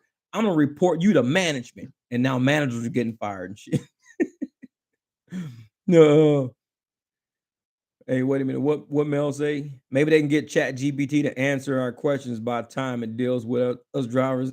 It will quit in 15 minutes. Exactly.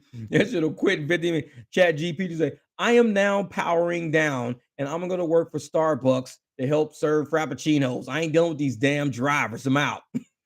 Be like, damn, that the Chat GPT just quit. No, a machine playing itself every yeah. That man, Mike, that's what it does, man. That it killed me to sit and watch. I'm like, in the morning, it's playing chess against like normal people. Like I could walk in and beat it because it doesn't know yet. It's still learning because they reset it every day and it learns. And they're gonna like, how can we defeat this? And every day by noon, it's like by the time it's noon, it's playing at like championship world 1 or 2 level. End of the day, it has to play against itself.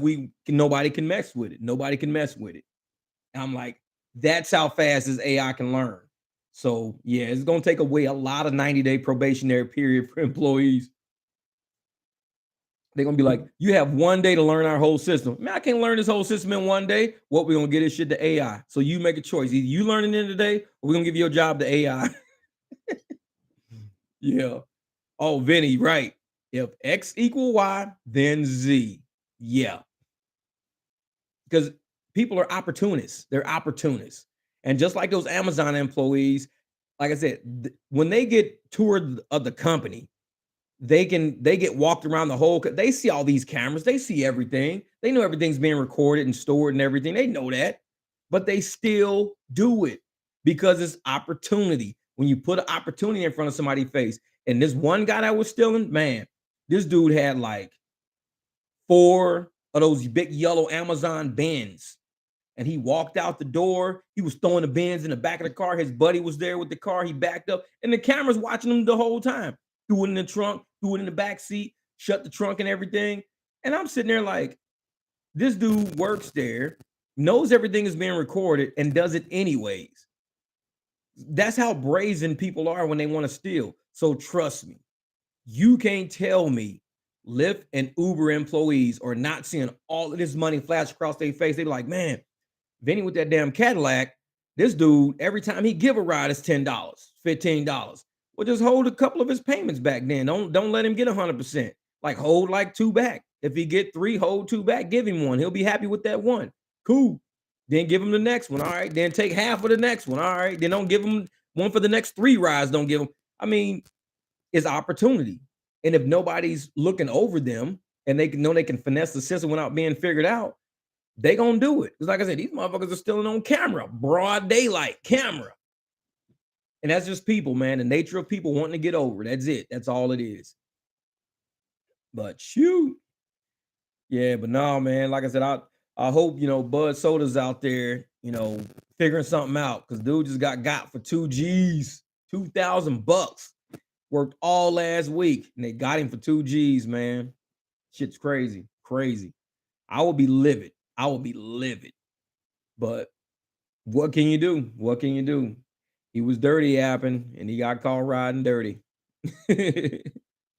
Oh, Vinny, I made that video the other day where I did what? Saturday night, Yeah, it was Saturday night. I did 10 Lux rides Saturday night. 10 Saturday night. One tip. No tip is showing up on my Lux app yet. It's Tuesday now, and no tip is showing up. So I know there's no way I gave all them rides Saturday and only got one tip on Lyft, on Lux. It's impossible. I'm sorry, but it's impossible. And those some good rides. I mean, laughing, selecting music, cracking up this and that. And I got one tip. I know I'm getting finessed. I know it. I'm just like, that just don't make sense. That don't make And then I go over to UberX, the most basic app out there ever, and I'm getting tips every other ride. I'm like, damn, UberX is taking care of me, man. These UberX people like, here's 5, here's 10, here's this. They get out the car, they give me a wad of ones and shit, and I count. Like, oh shit, it's a 5 in here. Oh shit, that's $8. That's what's up. Lux, nothing, nothing. And I'm just like, yeah, I'm getting finessed. I just feel it. I feel it. I'm getting finessed. And that's why I was like, I just turned the app off, man, because I'm like, this something ain't right. Something just don't seem right. They give me screwy rides. I'm not getting tips. Yeah, I'm done with Lux. I'm done with Lux. I'm done. And I haven't driven Lux since Saturday. I haven't turned it back on. I have not one Lux ride since Saturday when I turned it off after I realized I wasn't getting no tips and it was giving me garbage ride offers. I was like, somebody's screwing with me right now. So I'm done. I'm done with them. I'll get back on later. Yeah. Oh yeah, dude, these Lux rides. I picked up a guy the other day from the airport, and I think Lux paid me something like 42 bucks. I don't know what it paid because it was like 26 plus it was like a surge or something crazy happened. So I didn't get like 40 bucks out of it. And then he ended up giving me like a $6 or $7 tip. He said he paid $105.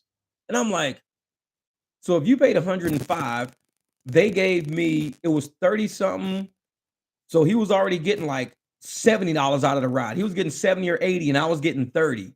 And then they gave me the surge, and then I think it was $4. So he got like $65 and I got like $35. And then he gave me the tip, the $7 tip to make it like 42, something like that. So I was like, man, they're taking a big chunk of this money. They're getting twice as much as we get out of the ride. If we get 30, they're taking 60 out of it. So it's like, okay, we're doing the actual ride, but you guys are getting paid twice as much as we get. It's nuts. But so I guess with the shorter rides, they're not getting that much money. But with the bigger rides, they're really getting over. They're getting over. What up, Brian? My man Gig Apps Exposed. What up? Much love, brother. Hey, did something happen to your other app? I mean your other channel? Are you still running that one good? Yeah, man. It's something with these, man. I don't even want to get into these tips because, like I said, Lyft is showing a little transparency. Like I'll show that little transparent screen that they had and everything, but they don't show it for each individual ride because one guy was like, "Show me each individual ride like that." I said, "Well, let me go look." I said, "Because I haven't checked it. Let me go into the app and pull it up to see if I can see each individual instead of seeing it all." They don't give us no information, none. It's all grouped together, so you don't know. The only way you know who the tip's coming from because you see on the main screen, but you don't know what all these charges are from, how much one person paid versus what the next person paid versus what you got. They won't break it down individually. So that transparency is kind of garbage. I would say it's garbage. They got some work to do because it would be easier if they gave me the actual individual ride and let me add all that stuff up later. I'd rather have that. Drew, what's up, Andrew? He says, damn, I'm late, man. You ain't never late, brother. You ain't never late. You know how we get down. We'll be in here cruising, cracking up, laughing. But you did miss some funny stuff earlier. So later, when the video's over, you can go back and watch that. Well, you got to watch it while you cruising around and you ain't doing nothing. I didn't cuss too much, probably not even a lot. But so you can play this while you got customers in the car and be like, hey, check this out. This is funny. And then after they hear me talking on and you play them and I'm talking, they will give you a tip because they'll be like, man, thank God I don't have that dude as my driver. Man, you were so cool. That dude sucks. I could help you get tips because they can fuck around and get me. They don't want me. I ain't VIP. They be like, yeah, I don't want that dude driving me around. Dude. Like shit, I give people tips. They tip you just to be thankful. Man, I'm so thankful you not him. This is for you and your family. Shit. No. He says, I'm in Massachusetts. He out in Boston. Hell yeah. Well, Nava said, every time I ask the rider what they paid and look at what I got from Uber, 90%, 50% of the fare. Yep. Yep. You're right, man. You're right. It's an ungodly amount because Uber, these apps are charging to find out what the point of elasticity is. Like, how much would this rider pay without tipping tops, and how less would this driver take? And they're in the middle because they know back in the day, trip. Let's say it was a $16 trip. $16 trip, we'd probably get like $12 out of it, and we get $12, and the people will still tip 5. So instead of a $16 trip, it was really a $21 trip because they paid 16 to Uber, tipped us 5 anyways. So Uber is like, well, why don't we just start making the trip cost $21 then? So let's make the trip cost $21 instead of giving them 12, give them 8. So now we'll keep 13 and we'll give them $8 and we'll see if they still get a tip. The person gonna tip was like $1, $2 because they like this trip used to be $16. Now this trip is $21. And if I tip you $4 or $5, now I'm $26. It's $10 more than what I'm used to paying. So they're slowly digging into people's wallet, breaking people to the point where nobody wants to tip us. So I don't know, man. Yeah. The state of Colorado is in passing the bill for transparency of all. Yeah. Well, Colorado has that one lady, and she used to do gig apps. So she's kind of behind the scenes, and I think her name's Stephanie or something like that. So she's behind the scenes and she knows exactly how we feel as drivers being contractors, supposedly partners with these apps, but we're partners that we don't have any information. Some people still don't have upfront fares. They don't even know what they're doing. They have to go use other apps just to find out how much they're going to make on this trip. That's sad. They got to use a third party app to tell them how much they're going to make. All apps should tell you right up front how much you're getting paid. Hey, we got a job for you. This is what it pays. And it's like, imagine you going to work, you interviewing for a W-2 job, and they go, hey, how you doing? Do you want a job? Yeah, I want a job. Perfect. Do me a favor. Go over there, sweep that floor, move those desks over to there, and then later today, file these things in there. Okay, so you go do all that work. At the end of the day, they're like, hey, here's $20. You're like, wait a minute, I'm only getting $20? Yeah, well, that's what we was offering. Well, I wish you'd have told me that at first, because then I would have said, hell no, and just walked out the door.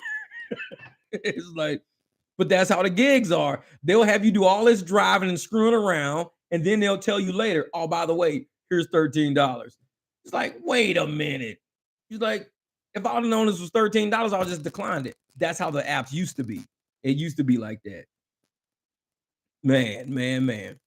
Hey, thank you, Brian. I appreciate you, brother. Appreciate you, brother. Much love, my man. Hey, I try, brother. Man, I'm always trying to have a very unbiased approach because I know people see us and they go, oh, man, you guys are making good money. You guys are making good money.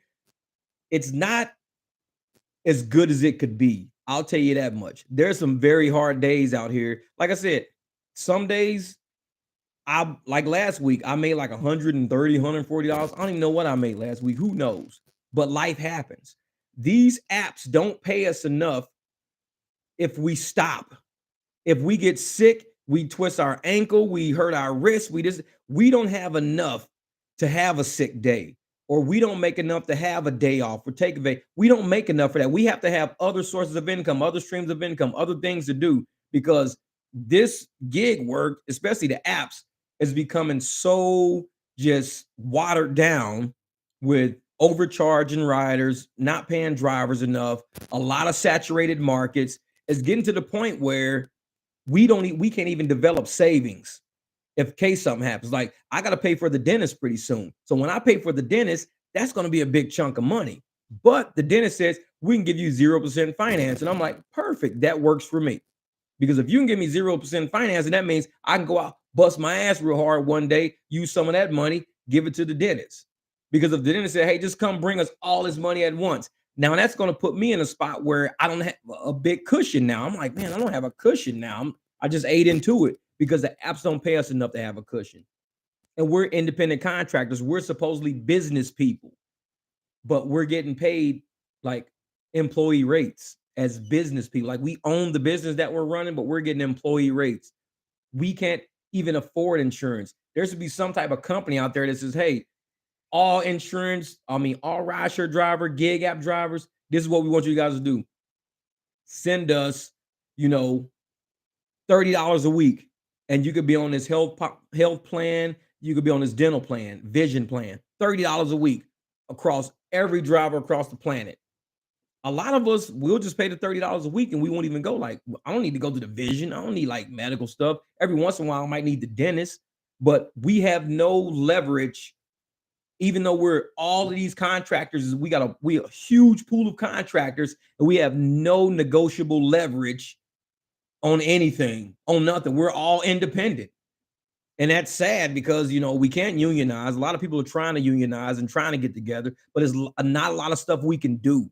So, and the apps love that. A lot of people hate unions. A lot of corporations hate unions. They hate, co-ops and stuff like that because it becomes bargaining power. And so as long as the apps can keep all of us at each other's throats and keep all of us competing with each other as if we're competitive, like the brotherhood and the sisterhood we got on these channels, they don't like that. They want to see the dissension. They want to see the fighting and the arguing. When they see us sharing information on how to make money, sharing information on how to be better drivers and how not to let the app screw us over, they don't like that. Because how does that benefit them? It doesn't. It benefits us because we're starting to see each other as we're against the machine. That's what we're against. And they don't like that. So I don't know. That's just my take on it. Man. Yeah. Oh, he says DoorDash is hiding miles and item counts now in my market. Oh, I know. All the apps hide miles because I did a trip one night and it said it's something like 3 miles. I know what 3 miles feels like. That felt a whole lot longer than 3 miles. I was like, I've been driving for a minute and I should have some kind of ticker next to me or whatever, seeing how far I'm actually going. Cause I'm like, I was going way more than 9 miles. 3 miles or whatever. It's crazy. All right, Brian says, I've been doing some Amazon Flex lately, a mix of other apps to make up the slack, but it's tough. Yeah, you got to pivot a little bit, man. You got to kind of get out there and pivot, like move stuff around. And that's what I do with Lux. When things start going downhill with Lux, I'll just hurry up, jump on Uber. I did a couple of Uber Eats deliveries too. I was way out west and I knew I wasn't going to get no ride. If I was going to get a ride, it would be something like, 13 miles away for 5 miles. So I just said, I'm going to do just Uber Eats while I'm out here. So I did Uber Eats while I was out there. My man Andrew said, Scruber thinks that limiting our earnings will make us work more hours, but it actually makes us want to drive less. It's psychological. And they think if we keep these people hungry, they're going to have to work more hours. See, that's the employee mindset. They think of that as an employee, like when an employee comes and say, hey, sir, is it okay if I work a double shift? Because I need more money. We're independent contract. We say, no, just pay me more per hour. I want to get more money out of these transactions you guys are running. We're doing the drive and you guys running the app. Why is it costing somebody 70% of the fare just to touch a button saying, bring me a ride? Bring me a ride. And you guys get 70% of the fare for saying, bring me a ride. I get 30% of the fare for actually doing the ride, investing into the car, the insurance, the money. I'm making only 30% of that. Over some point, it becomes stupid and we want to drive less. We don't say, oh man, give me a double shift. I want to work a double shift. No, I don't. There should be no reason why we should be on these roads more than 6 to 8 hours a day. When we're on these roads 13, 14, 15 hours a day, 7 days a week, that's almost 100 hours a week. Who's driving 100 hours a week? You're going to wreck your car. You're going to hit a pothole, flatten it. Like my man, Novice, $381 for a tire. Shit happens. The more you're on the road, the more likely something can happen. So while we're on the road, we should be able to get a good, decent chunk of that money while we're doing the work that's necessary to be done. We should be able to get a chunk of that money. Instead, like you said, they want to keep us hungry and keep us out there. But all it does is make us say, you know what, I'm out. I'm done. Because that's what I do. I'll be like, nope, I'm done. I'm going to save my gas for a better day. I'm not driving a concert. I didn't do Taylor Swift. I didn't do Super Bowl. Nope, I'm done. Because we know we're not getting a fair cut. It ain't going to make us want to drive more. It's going to make us want to drive less. They don't get it because we're not employee minded. We're boss minded, and we know what we deserve. We all know our worth already. It's too late for them to come up and say, "Well, you guys are only worth this." No, app off. Now you guys ain't making no money. You're gonna have customers irritated and pissed off. Now everybody's gonna go out looking to buy a car or pay their neighbors to come pick them up instead of using the apps to pick them up. And trust me, I know that because a lot of people always call us like, "Hey man, I can't find a ride. Are you in the area? You happen to be in the area?" Actually, I'm like 20 minutes away. Oh, dude, if you could be here like in about an hour or so, that'll be perfect. Give me a bet. That'll work for me. People are finding other ways to get around. They're finding other ways to get around because the apps are straining all systems, whether it's riders, whether it's drivers, they're straining everybody. And that's what they're doing, man. It is not good. Michael said, wait, what? Uber website says driver gets 75% of the fare. Yeah, they need to update their website. I don't think AI sees that. AI will be like, we think this is an error because we're definitely keeping more than 25% of the fare. We're lying to these drivers. They need to update that website. Forget that. What's it? Yeah, it's hard on your vehicle and hard on your body. Man, like I said, there's days that your shoulders get sore, your lower back gets sore. If my foot is in a position for too long while I'm working at gas pedal or I'm working at clutch or whatever, your heel starts hurting because your heel is resting on the floor the whole time. And it's like not even the sole of your foot, it's behind your foot. That starts hurting. So it's like you got to do something different. It's like, man, I got to do something different. This is killing my foot. That's what it is. That's what it is. Like your body start getting banged up in there, man. Shoes. Novice said, I don't know how everyone feels, but I really think if Uber and Lyft offered 60 to 70,000 in the fare to drivers, it would be great. In a lot of instances, I've had some of those rides I've gotten. I've actually gotten more than like 70%, but it's rare though, because usually I'm under 50%. 50% or less is usually what I am. But every once in a while, I'll get a fare where a driver will be like, yeah, man, I paid $24 for this ride. And I'm like, shit, I just got 18 of it.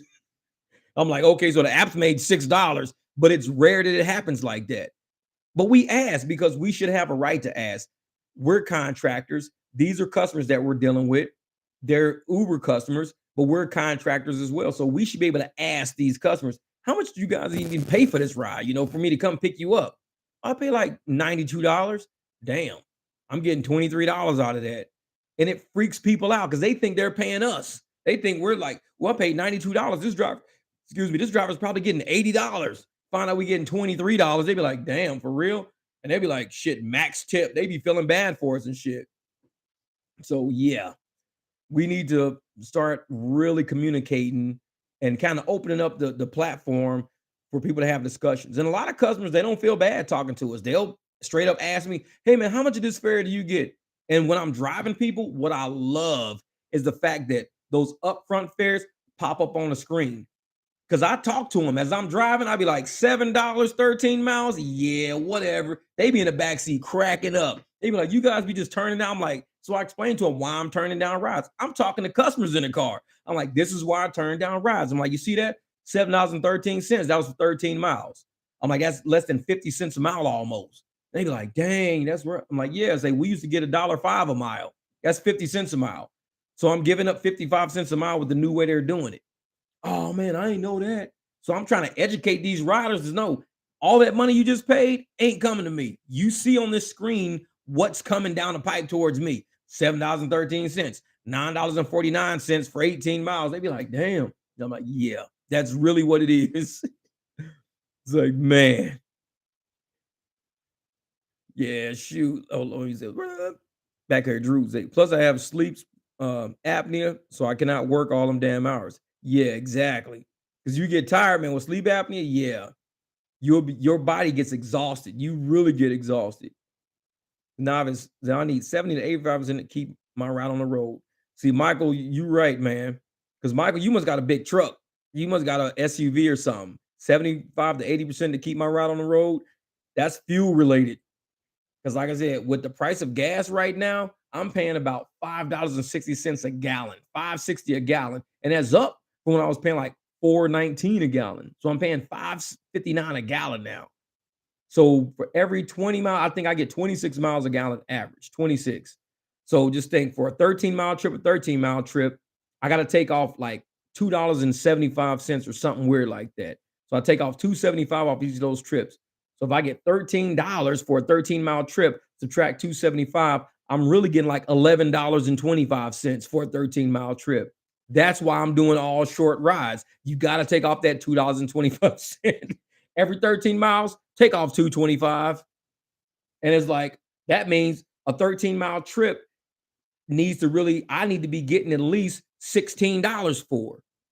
If I'm going to cover my fuel for that trip too, because that fuel is going to eat into it. I'm not getting $1 a mile unless it goes okay. Now it's $16 for a 13-mile trip. Cool. Now I'm earning $1 per mile. But the higher this gas goes, the more it eats into our profits. And they're just taking away, we're going to give you a gas charge. And I forget that it's 50 cents a ride. I'm paying $2.75 and you're giving me 50 cents. Nah, it's not worth it. It ain't worth it. Give me more of the fare. That's worth it. Give me more of the fare. So, yeah. Now, obviously, they calculated the 75 based on after their costs. Yeah, the insurance and all of that stuff. Like even with the Lyft thing, they had the insurance breakout. They had all of these fees and everything break out. They had the Lyft fee at the bottom, like what Lyft made. So Lyft had the third party section, but then they had, this is what we make as Lyft. Third party, I don't know if that's like it. I know part of it's insurance, but I wonder if it's like the AI server, the AI company, or whoever their technicians are, their information system people, the app people, something. Because I know they're not paying that much in insurance. I mean, if it costs them to insure me and my rides and everything, $200 a day to insure my car, that's $6,000 a month to insure my car. They're not paying $6,000 a month to insure my car. They're really not. That's a really high rate of insurance to pay on a driver, 6 G's a month. Nah, they're probably paying $300 a month for me. It's like, that's about it. Michael said, took me weeks to figure that out after subscribing to Jay's channel. Thanks, brother. Hey, man. And like I said, we got a lot of drivers on this channel, Mike, man. A lot of drivers on here who aren't scared to share information with fellow drivers because we don't want to see nobody lose. We're tired of losing as a group. We're tired of losing. And there's a lot of people who like to say, "Ooh, I want to be one up. I'm going to keep this information to myself." That it doesn't help the community of rideshare, because if we can, as an aggregate, figure out what to do to combat what's going on, then we all win. We win. But it's when one person says, "Well, I'm going to keep this information to myself." Cool. If you want to do that, knock yourself out. But realize that not everybody's going to do that. Some people are going to share information to help out other people. And that's why I wanted to make a driver-based channel. And when I first started my channel out, it was helping people fix cars. I was having fun on my Jeep, doing this, doing that. I'm always trying to help somebody. But once I really started getting deeper into the rideshare community and looking around and seeing what was going on out there, I was like, you know what? We need to create a safe space, because there's a lot of people that hate rideshare drivers. A lot of go get a real job, go get this. I used to ride and driving sucks. I hate rideshare. I had to create a space where we didn't have to deal with all that. I wanted a classroom where we can come in, help each other out. We having a bad day, help me out, man. I'm not making money. What's going on? Maybe you need to pivot. King James, same thing. A lot of times he's hit me up in the middle of the night. Man, I'm not doing this. I'm not doing that. And I'm like, oh, try this part of town. He'll go down to Chandler. He'll go down to Gilbert. He says, oh, man, I got 2 bangers back to back. I'm doing good. Then it'll dry up. He'll go, hey, man, I'm in Scottsdale. Come. He'll go up to Scottsdale. I'll be down in Tempe. And we all just kind of help feed each other back and forth information, because that's the only way we're going to make this, man. One person said, ooh, I'm going to stay in this area and get all the rides myself. No, I can't do all the rides. Other people are going to get the rides. So if I like somebody and I want to see them win, then I want to help them. If I don't like them and I don't want to see them win, then I won't give them any information. But I like people and I want to see people win. So I don't mind giving up information. I'm not going to be able to do this forever. None of us are going to do this forever. But at least while we're doing it, let's make money while we're doing it. And there's nothing wrong with giving up information to help somebody make money, because that might be, like I said, I give up information all the time. People help me help it. Last week, I didn't drive at all last week because I was down with that whole dental issue. But at least there were my friends was all out in the street. Everybody was still making money. Everybody's like, oh, man, we out here, man, I'm making $400 a night, man. I'm this and that. At least people were still making money. Everybody wasn't down like me. Only I was down. So everybody's still winning. And I'm just recuperating. I'm like, oh, my jaw. everybody will still win. And thanks to all the information that we all trade. But if I retain all the information when I'm down, the whole system's down. Nobody wins. That's not cool. That's not cool. If you like people, share with people. Be like, dude, I'm gonna try to help everybody out. This is what we're gonna do. And we create a channel that does that. And now we got a few channels that do that. Just hey, these are the strategies we try to come up with. These are the ways we try to drive, the ways we try not to let the app beat up on us. That's what we do, man. That's just how we are. Hell yeah, we the 300. He said we the cherry picking crew. Hey, I need to make a cherry picking shirt that'll say we the 300, but the zeros will be two cherries. Cause that's exactly what we do, boy. We be out here picking, boy. We pickers, American pickers. They forget that, man. Oh man. Texas got $3.14 a gallon. What? Man, that's nuts. Brian says when he drove a taxi back in the 90s, the mileage per mile was $1.75 per mile. Then it was $2.75 just to jump in the vehicle. The rates today are ridiculous and a joke. I remember that everything was like 1/8 of a mile, like 39 cents per eighth of a mile, 39 cents per eighth of a mile. And as taxis, we didn't mind paying that. And the cars weren't like even private cars. They were just like taxis. They got like some of them had the plastic seats in the back where you sit in the seat and it was like hard. Like, man, it's like a police car back here. But we paid big money for that. Now people got really nice cars and all this. They're getting people rides around for like $3.65. Like, dude, this is a private vehicle. $3.65. Uber's like, yep. Well, we charge the person $19, but you get $3.65 out of it. It's like, shoot. They getting us, man, getting us. Yeah, Andrew says he's moving to Austin next week. Doing these whack Midwest markets, man. And it's only gonna get worse, brother. It's only gonna get worse, man. Especially with so many different companies and corporations talking about pulling the plug on certain areas. Eesh, it's about to get scary out there. You want to talk about the purge? Yeah, I'll be like, and I was looking at today on some YouTube. I just was scanning by, but there's some company out there that won't even deliver to a certain area. They just won't. I think it was FedEx. FedEx won't deliver to a certain area. Either them or UPS won't deliver to a whole area. They just keep the shit at the hub. You can just come pick it up from the hub. That's how bad it's getting. When FedEx drivers won't even bring their truck in the parts of town because they fear being robbed and truck jacked and all that. Dude, it's the purge, man. It's the purge. Shit's going down. And a lot of people are like, oh, it's safe, it's secure. Hey, I'm a big proponent on appreciating the Constitution. So if you ain't abiding by the Second Amendment, you might want to go out there and start practicing. Sit down with some good, shooting range instructors and figure out what's best for you. Whether you need something smaller, bigger, you can handle something with a lot of recoil, no recoil. Go out there and work with an instructor because they'll get you set up right. And the last thing you want to do is like what these idiot kids are doing. They go get a firearm that they can't even handle, and next thing they shot holes in the ceiling, the wall, the floor, and everything else because they have no idea what the hell they doing. It's like, yeah, that's not for them. Mm-mm. When I was talk about cherry picking some, how I got coming out as a lemon. But Novice, hey, I sent you an email because Novice drives that Tesla down there. I sent an email just kind of, I think you got to be by more like symphony areas. Because to me, a Tesla is like symphonies, it's like nice, it's like dinner spots, stuff like that. Like if you in a like around a steakhouse area, something like that. Because when people get off work, they go have a nice steak, go have a nice drink, the girl come over what they eat. They want to leave in a nice car because they can't drink and drive. That's where a Tesla comes in handy. Like you won't do good near like laundromats and all that. Don't be by those areas. Be in the nice areas so you already right there. Like go just sit at a 7-Eleven or something, just kick back. All the restaurants for people coming out. Find some Italian restaurants, some Thai restaurants, a couple of nice American restaurants like Roof Chris Steakhouse or something like that, and just chill in that area. Because at some point, them people gonna need a ride home and you're already gonna be in that area. So you're gonna get a ping, and that's where you do, bro. That's how you get it right there, brother. Yeah.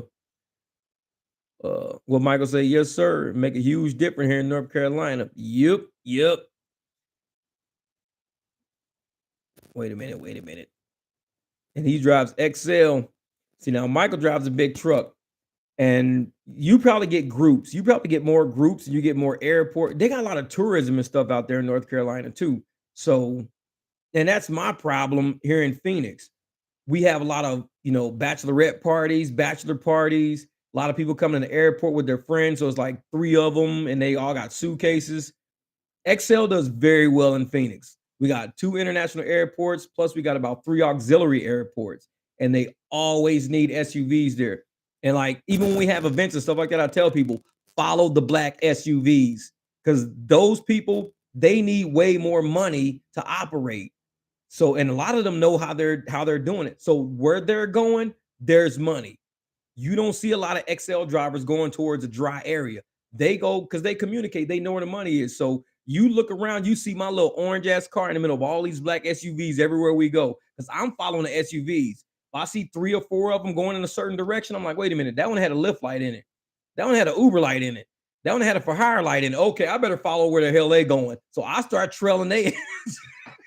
And sure enough, you pull up to the Arizona Grand or something, and it's like a banquet going on. I'm like, hey, it's a little banquet going on. All of a sudden, my little ride ping, bling, $23 for like 4 miles. I'm like, cool, cool. But you see some SUVs, hey, that's your sign right there. If you see a group of SUVs going somewhere, you might want to follow them just to be sure, even if it's nothing, but at least say that's a sign I need to follow them. You might get there and find out, they already been, paid for and everybody's done. But it's the fact that now there's an event going on and you just kind of getting the gist of looking for these SUVs. And that's what I do. So I understand, Mike, man. I understand, brother. You need to run that big truck, you need money. I mean, you got the note, the insurance, and the fuel alone is enough. And it's like you're not making money off $5, $6, $7 rides. You're not doing it. You're gonna need, the 30, the 40, the $50 rides because you got to keep that thing moving. And even then, you've got, the when you get the big groups coming in, I mean, each time somebody get in your car, you're at 75, $80 per group. And that's cool. I like those kind of rides because you're not going nowhere. You picking up a group from the hotel and you're taking them all to dinner like 3, 4 miles away. $60, $75. You're getting like $20 a mile. And it's like, bam, instant money. Love those kind of trips. But shoot, what Drew says it. He said, I don't work in Detroit after dark. Oh, I feel you, man. I feel you. Someone got carjacked in the area in an affluent suburb, Birmingham. Damn, damn. Yeah. As he said, Nava said, I live next to Trump House. Hey, Pat said, I live next to Trump House. Said, somehow there's hardly any rides. I live right around the corner of Trump, Mar-a-Lago, in his national golf course. Okay, so you should have a lot of golf rides then, because I pick up people all the time from the golf course. Man, do you know how many people go out there, they ride in those golf carts, they get kind of wasted a little bit, and they just need to ride home because they ain't driving their car?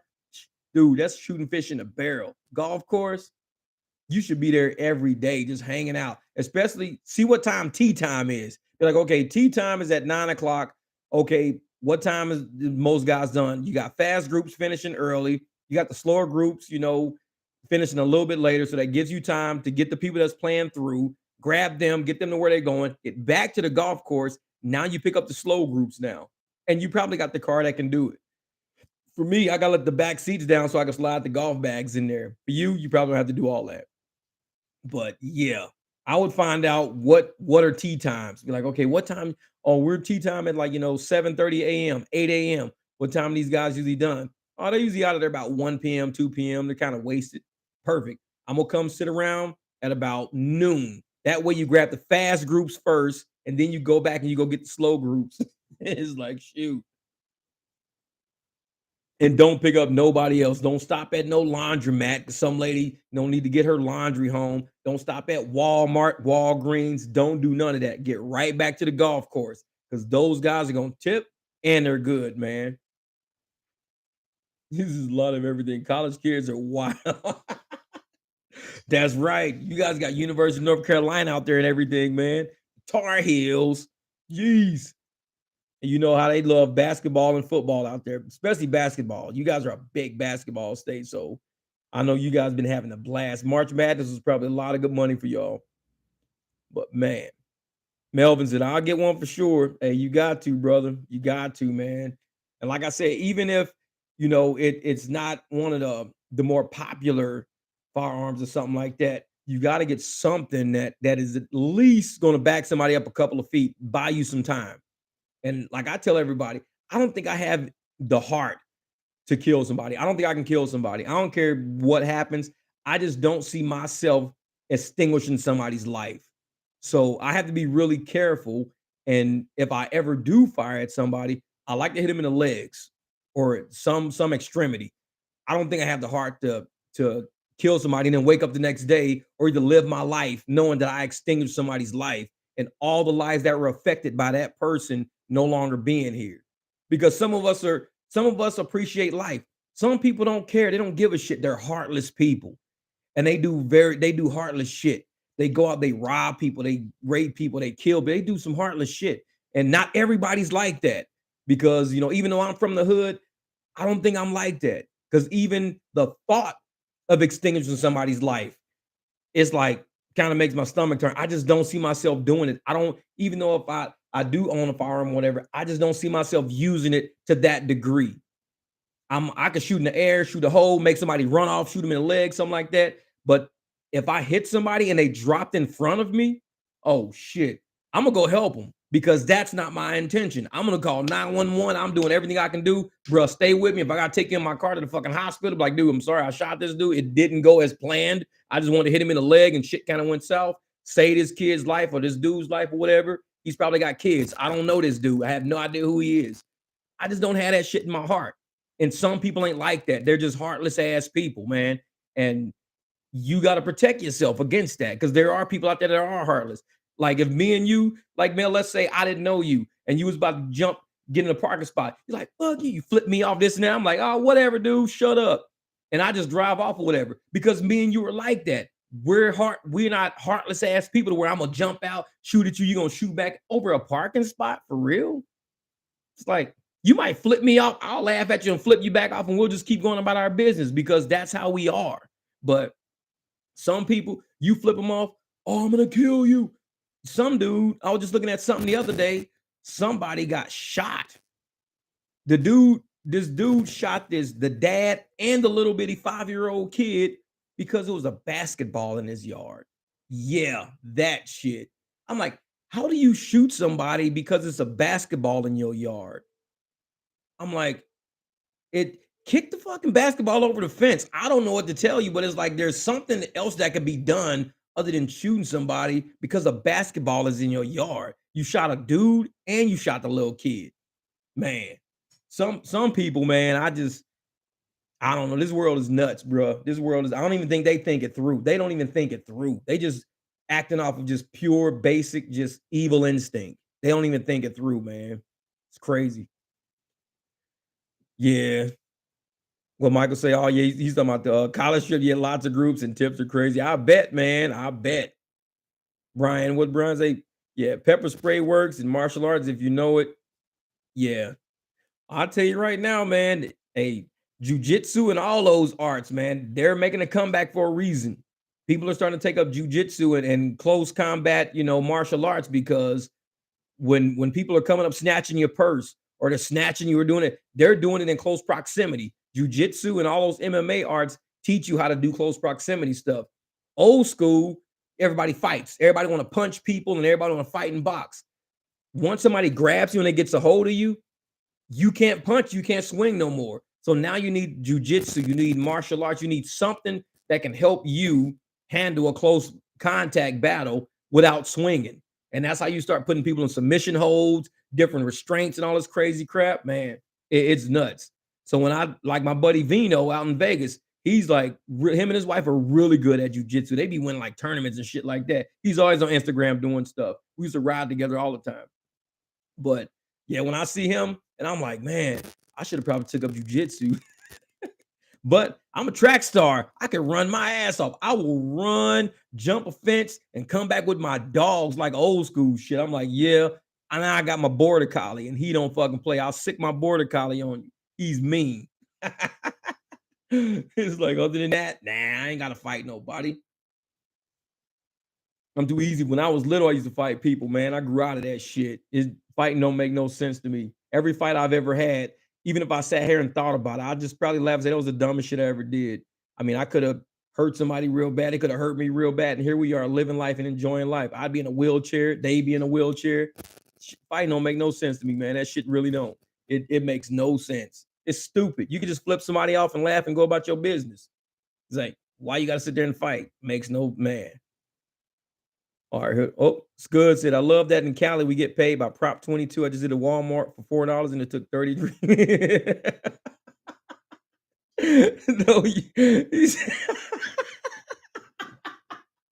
he just dude, you're a trip. He said, he said, I love that we get paid Prop 20. I just did a Walmart order for $4 and it took 33 minutes.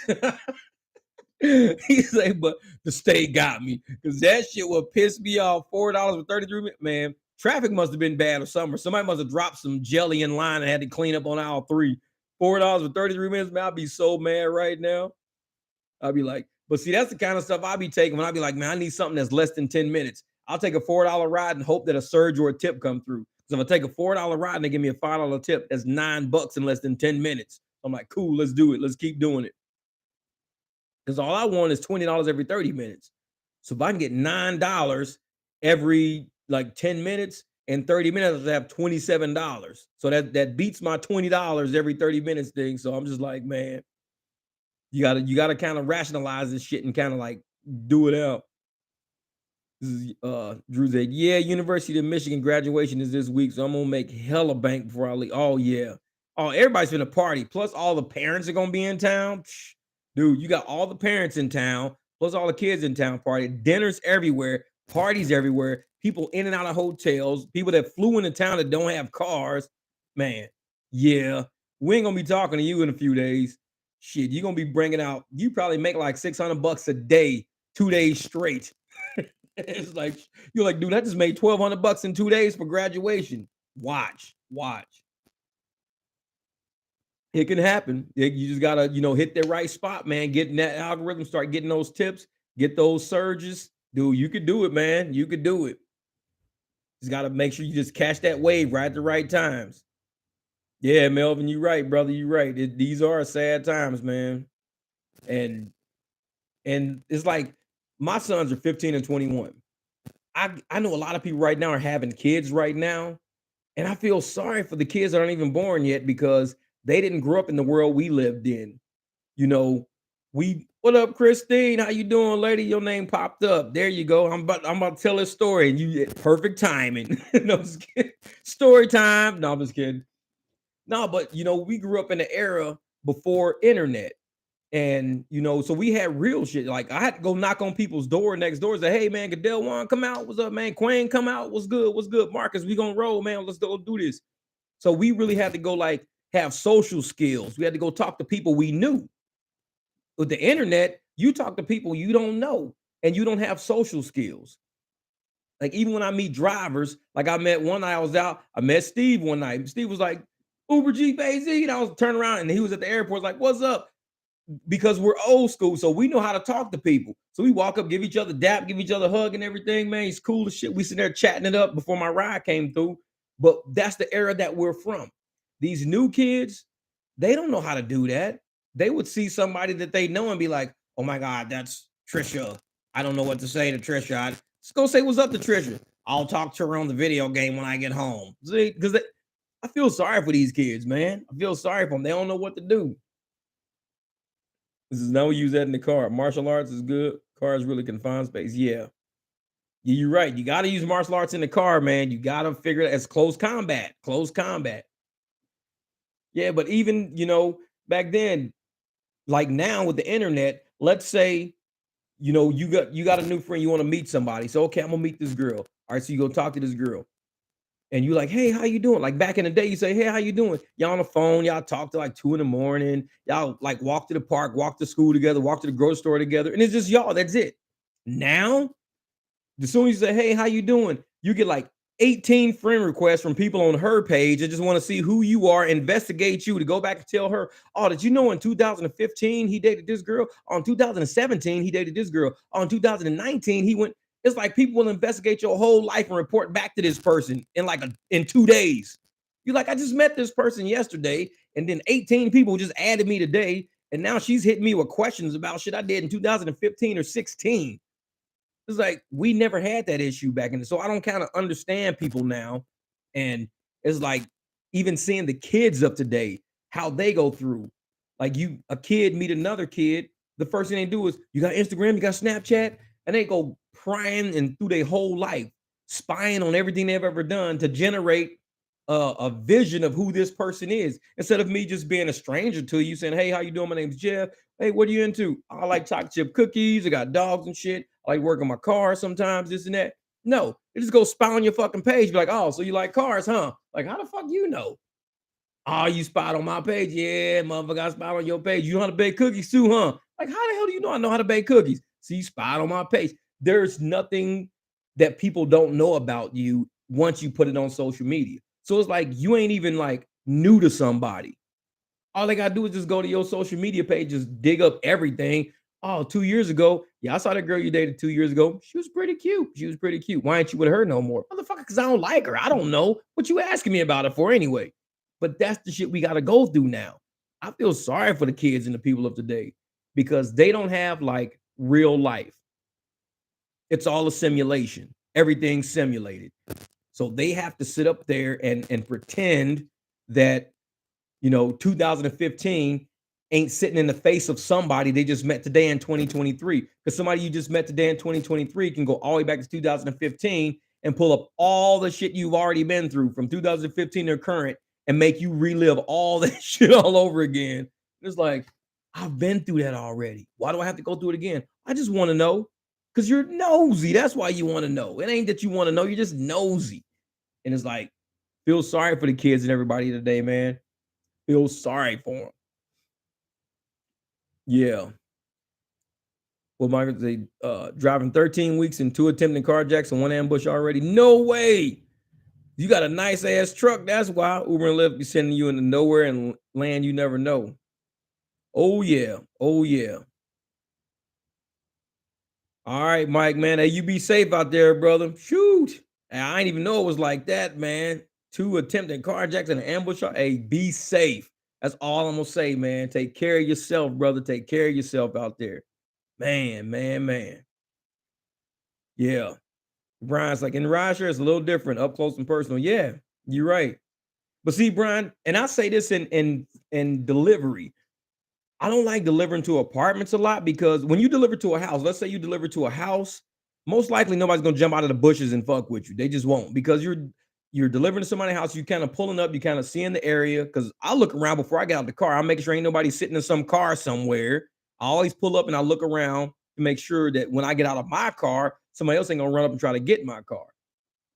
In apartments, there's transient traffic everywhere. People are everywhere. People walking to apartments, walking in apartments, walking out apartments, walking through parking lots, walking out of parking lots. So you don't know if all this is supposed to be like this. So it's all foreign to you. You deliver in an apartment complex, you got to deliver to Trisha at door 4, and Trisha's sitting in the house waiting on her food to come up. But then you got these 2 dudes by the dumpster waiting on somebody that looks like a delivery person to try to jack them. Well, I don't like apartments, man. Apartments are way too transient. There's too much going on to where anything could go on and nobody will know anything different. They'll just be like, well, we just saw 2 dudes walking. They could have been walking to the dog park, from the dog park to go check their mail. We don't know who they were. But if you at somebody's house, most likely they got a Ring doorbell camera, you got motion detector lights, something. I don't know. But delivering to a house is way more secure than delivering to an apartment. But ride share is even worse. 'Cause like you said, you got somebody sitting right behind you. Like, scoot over, don't sit directly behind me. Mm-mm. Yeah.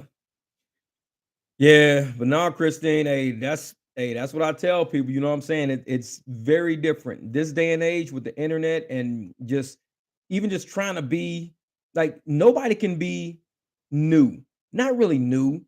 Let's say you're trying to change for the better. Let's say, you know what? I had a rough ass 2001. I started rebuilding my life.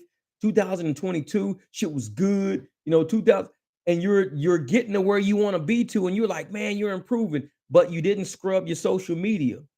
and you meet these new people at, Circle K, and everybody's having fun, everybody's joking, say, yeah, be our friend. Okay, I'll be our friend. They go to your social media, you got Snapchat, you got Instagram, and they dig up all the shit you've already been through, all the conversations you've already had, all the arguments you've already had, all the relationship arguing shit you've had with whoever you were dating at the time, all over your channel, and they bring all this shit back up again. So the new you trying to meet new people who are spying on you now is about to make you turn to the old you. And it's like, gee, we didn't have that problem back then. If you met me who worked on me because I didn't have social media. I didn't have internet. When you met me, I was exactly who you met that day. I didn't have D's in math no more. Now I got B's in math. So you're gonna think I'm a smart person because I got B's in math. You look at my math grade, damn, you got all B's. Yeah, I'm good. But with the internet, you can look and say, damn, you had all D's last year, man. You was fucked up last year. You was stupid. What happened last year, man? What was you going through? Why'd you have D's in math all last year? I don't want to talk about last year. Leave me the fuck alone about last year. Internet will do that to you. It'll bring up all the old and put it right back on your plate today when you've already been through it and you don't want to go through it no more. And that's why I don't go to people's pages and stuff like that. If I even meet people or whatever, I don't say, hey, you got Instagram, you got YouTube, you got this, you got that. I don't ask that shit. It's like, I don't care. I don't want to investigate people. I don't have time. I'm trying to make me be the best me. I don't want to have to dig and find out who you are. Just get in where you fit in. If you got a Jeep, cool, you're a Jeep. If you got a motorcycle, cool, you a biker. I don't want to have to dig through everybody's life and be bringing up shit. It gets real cumbersome after a while. So, Frank, you out of the airport, brother? You out there rolling or what? Oh, Brian said, my friend once said, Brian, one of these days you're gonna feel a knife coming to your back through the seat. Needless to say, I switched over to silver. No. Well, see, that's why you got to wear a motorcycle back plate when you're driving. No, I'm just kidding. You ain't got to go that far. Nah, if somebody was to pull some shit like that, yeah, I'm driving this car over a cliff. We're all gonna die. So you stab me, we're all dead. Damn it, we're going over the cliff. All right, Frank said, "Not yet, not yet." Yeah, what time is it? 12, 11:30 right now. Yeah, yeah. I know. I'm gonna get in here in a minute, man. Go take me a nap. Shoot, because I'll go in here, take me a nap. Probably wake up about 3 or 4 p.m. I might be out driving tonight. I gotta see what I'm gonna do. I already washed the car last night, so the car's covered, washed, ready to go. All I gotta do is spray the wheels down, and I'm like, let's do it. But shoot, hey, you too, Brian, man. Great to see you, brother. Hey, we gonna always laugh and joke and have a good time, man. Always, brother. So always feel free to come around, man. I gotta come over on one of your channels. You gotta do a live again, man. When next time you do a live, like put a notification out or something like that, because I want to come check out your lives. You be over there cracking me up, but we're gonna have a conversation though, because it's a lot's happened in the past. I'll say 2 3 months, 2 3 months, and I think you know what I'm talking about. Like especially with all the conspiracy stuff we be talking about, this and that, with the way the world is working and the direction things are going in. Yeah, we got a lot to cover. We got a lot to cover. Shoot. All right, bet. I'll be your guest, man. I'll come over there, dude. We will have people laughing, cracking up, laughing. You from Boston, me from St. Louis, the same live. Oh, shut it down, shut it down. Internet's down, AI down. Hey, the artificial intelligence is gonna like just explode. It's gonna implode. We're gonna say, man, what was that explosion, man? That's the artificial intelligence at the Tesla plant blew up all the Teslas, man. Brian and Jeff was on the internet together and just fucked everything up. Artificial intelligence couldn't deal with it. They just couldn't deal with it. They couldn't fathom or compute the probability of what they were saying. It was just too much. Man. Hey, brother. Yeah, we'll do it though, Brian, man. Like I said, you get it together, man. We'll do it. We'll do it. Hey, and make sure, do me a favor, Brian. I don't know if you know, go check out Gig Wars. Now, Gig Wars Official is a channel run by Red. Go check that channel out if you haven't already checked it out yet. I think that's something you might want to get involved in. That's a pretty fun. They got some games going on and stuff like that over there. to where you can go over there and you can like challenge people and kind of inspire and motivate people to do better, give people like, tips or whatever. I think I gotta download the app. I got my phone charging up, but I'm gonna download that app. Yeah, Gig Wars, man. I want to check that out and see what that's all about. And it's mainly delivery, but I think a few people are gonna start getting in the ride share over there. So we might go over there, take some ride share, and kind of help people out, build up a little ride share thing, and kind of help, start the games on that end because they got all the challenges for delivery right now, and they make pretty good money. Them dudes over there making money, man. They doing it. So definitely check out Gig Wars, my man. Check it out. Check it out. Frank, you stupid. You stupid. Frank said, want a vape? Just ask. You need that t-shirt. Want a vape? Just ask. You need to wear that shirt. Want a vape? Just ask. Frank had an issue with some people that was vaping. Man, he texted me that. I was dying laughing. I don't think I got the video. The video never came through Gmail, but I saw it was something like a MP4 try to come through. I was like, man, it's not loading. But yeah. So Frank gets the best. He gets the best of the best riders. So these people get in his car, right? And he's like, as soon as they get in the car, they get the riding, they add a stop. As soon as they get the ride, they add a stop. And if you know Frank don't like that shit. He's not deal with that. So they add a stop. Frank's like, all right, I'll give him the stop. Fuck it, I'll give him the stop. So they're driving and cruising. And then so they get to the stop, they leave the stop. They try to add another stop or something weird like that happens. So all you have is some MP4 was sitting there. I don't know what that was. I'll screenshot. It says MP4. So he's going somewhere else. Now, already these people have got on his last nerve. They've already tested his patience. Frank is he's not the dude. He's about his money, not about the BS. They tested his patience. So he's riding again. The dude busts out and starts fucking vaping.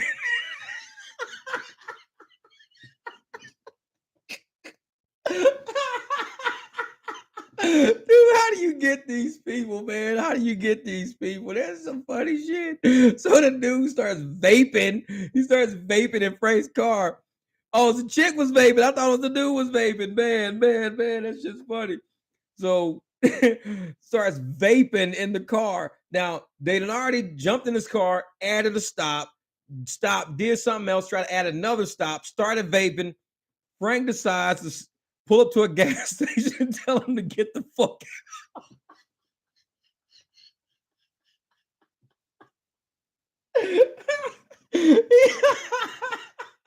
I've never kicked no. I've been doing this shit for 3 years. I've never kicked nobody out. Woo, Frank couldn't take that shit no more. And they pushed his last nerve. When you say don't you get on my last nerve, they got on his last. Frank kicked these people out the gas station, man. That's funny shit. And then of course he texts me. That vaping shit sent him over the edge. Dude, if people vape, I just let the windows down. So they be like, hey, can I vape? Cool, let the windows down, cruise for a while. Man, that shit was so funny. That shit's so funny. Oh man, I need to see that shit on video. Frank kicked some people out. He kicked people out the gas station. And he just like, and then at the gas station, you said they was creating a scene or some shit like that. So they got to arguing and shit. And Frank was like, this didn't feel too safe. It started feeling very unsafe.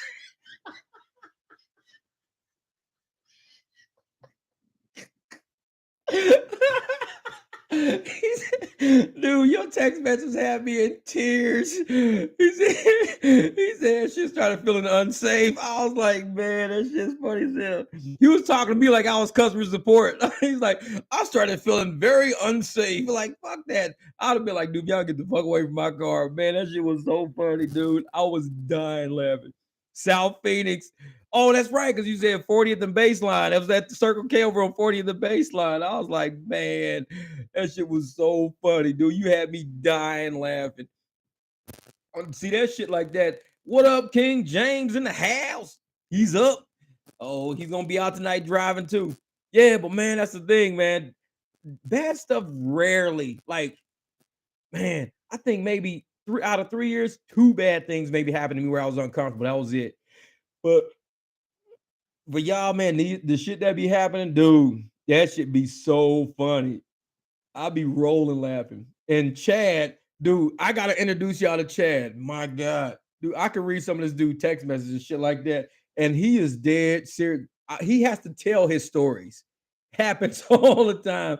This dude, he be going through nightmare shit, man. I know I got some texts in my phone from him that I could just do like this and just stop it, and I'll read that message. It will be the funniest shit you ever heard. But it really happens to him all the time. I was like, dude, how does this shit happen to y'all, man? It's like, I must be lucky. I don't know. I must be lucky. But y'all be killing me, dude. I'll be crying, laughing. His messages, all I can do is put laughing faces on them. I can't even text them back because I'll be like dying laughing. I'm like, dude, how does this happen to y'all, man? Y'all got these Uber driver stories.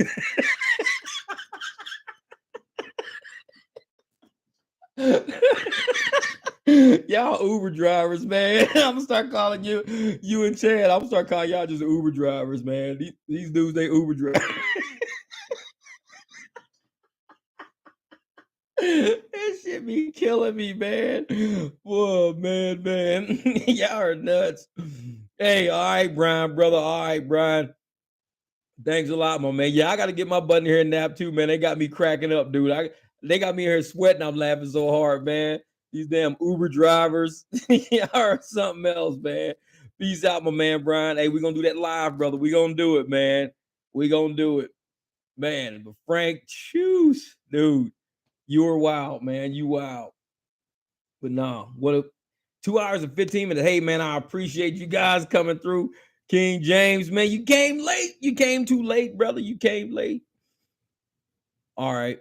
Let me see. You sent a different video. You need to do a couple of adjustments before I can send. All right, cool. All right, definitely. Hey, depending on how funny it is, I might have to add it on one of my videos, dude. Y'all be killing me. All right, Brian. We'll see you, brother. Yeah, man. But yeah, y'all stories, dude. I don't know. I got to upload the one from last night. I'll get my camera and do that one here in a minute. All right, bet. Yes, like I said, I'm gonna go in here, man. Grab me something to eat real quick, shower up, give me a nap so I can come out with y'all later on. I didn't drive last night, so I'm gonna try to get out there tonight for at least a couple hours, man. Make some money, whatever. But definitely. James, like, I'm just waking up. See, I'm just about to go lay down, man. I'll be up in about 3-4 hours. Then we'll go out there and see what we can do. I already gassed the car up. All we got to do is just let's go try to make this money, man. Airport night. Let's see what we can do. But hey, man, I appreciate you guys jumping on live with me, man. Real talk. James, you got to go back and play it, man. We talked about some funny stuff on this live, brother. Gotta get it. All right, King James, let's go get it. All right, my man. Hey, thanks y'all once again. I'm gonna end this stream. Like I said, hopefully in the next couple of days, I'll be either live streaming again or I'll just drop a video or something like that. But we're going to go out and try to get tonight, man. I appreciate y'all. Man, all y'all be safe out there. Go out there and get that money. Don't forget, short trips, surgeon tips. That's what we got. We're going to start living by that motto. Short trips, surgeon tips. Let's see what we can do, man. Forget all these long-ass trips for 50 cents a mile. We got to get rid of that. Let these apps know we ain't doing that no more. We're done. Let's go get this money. Bet.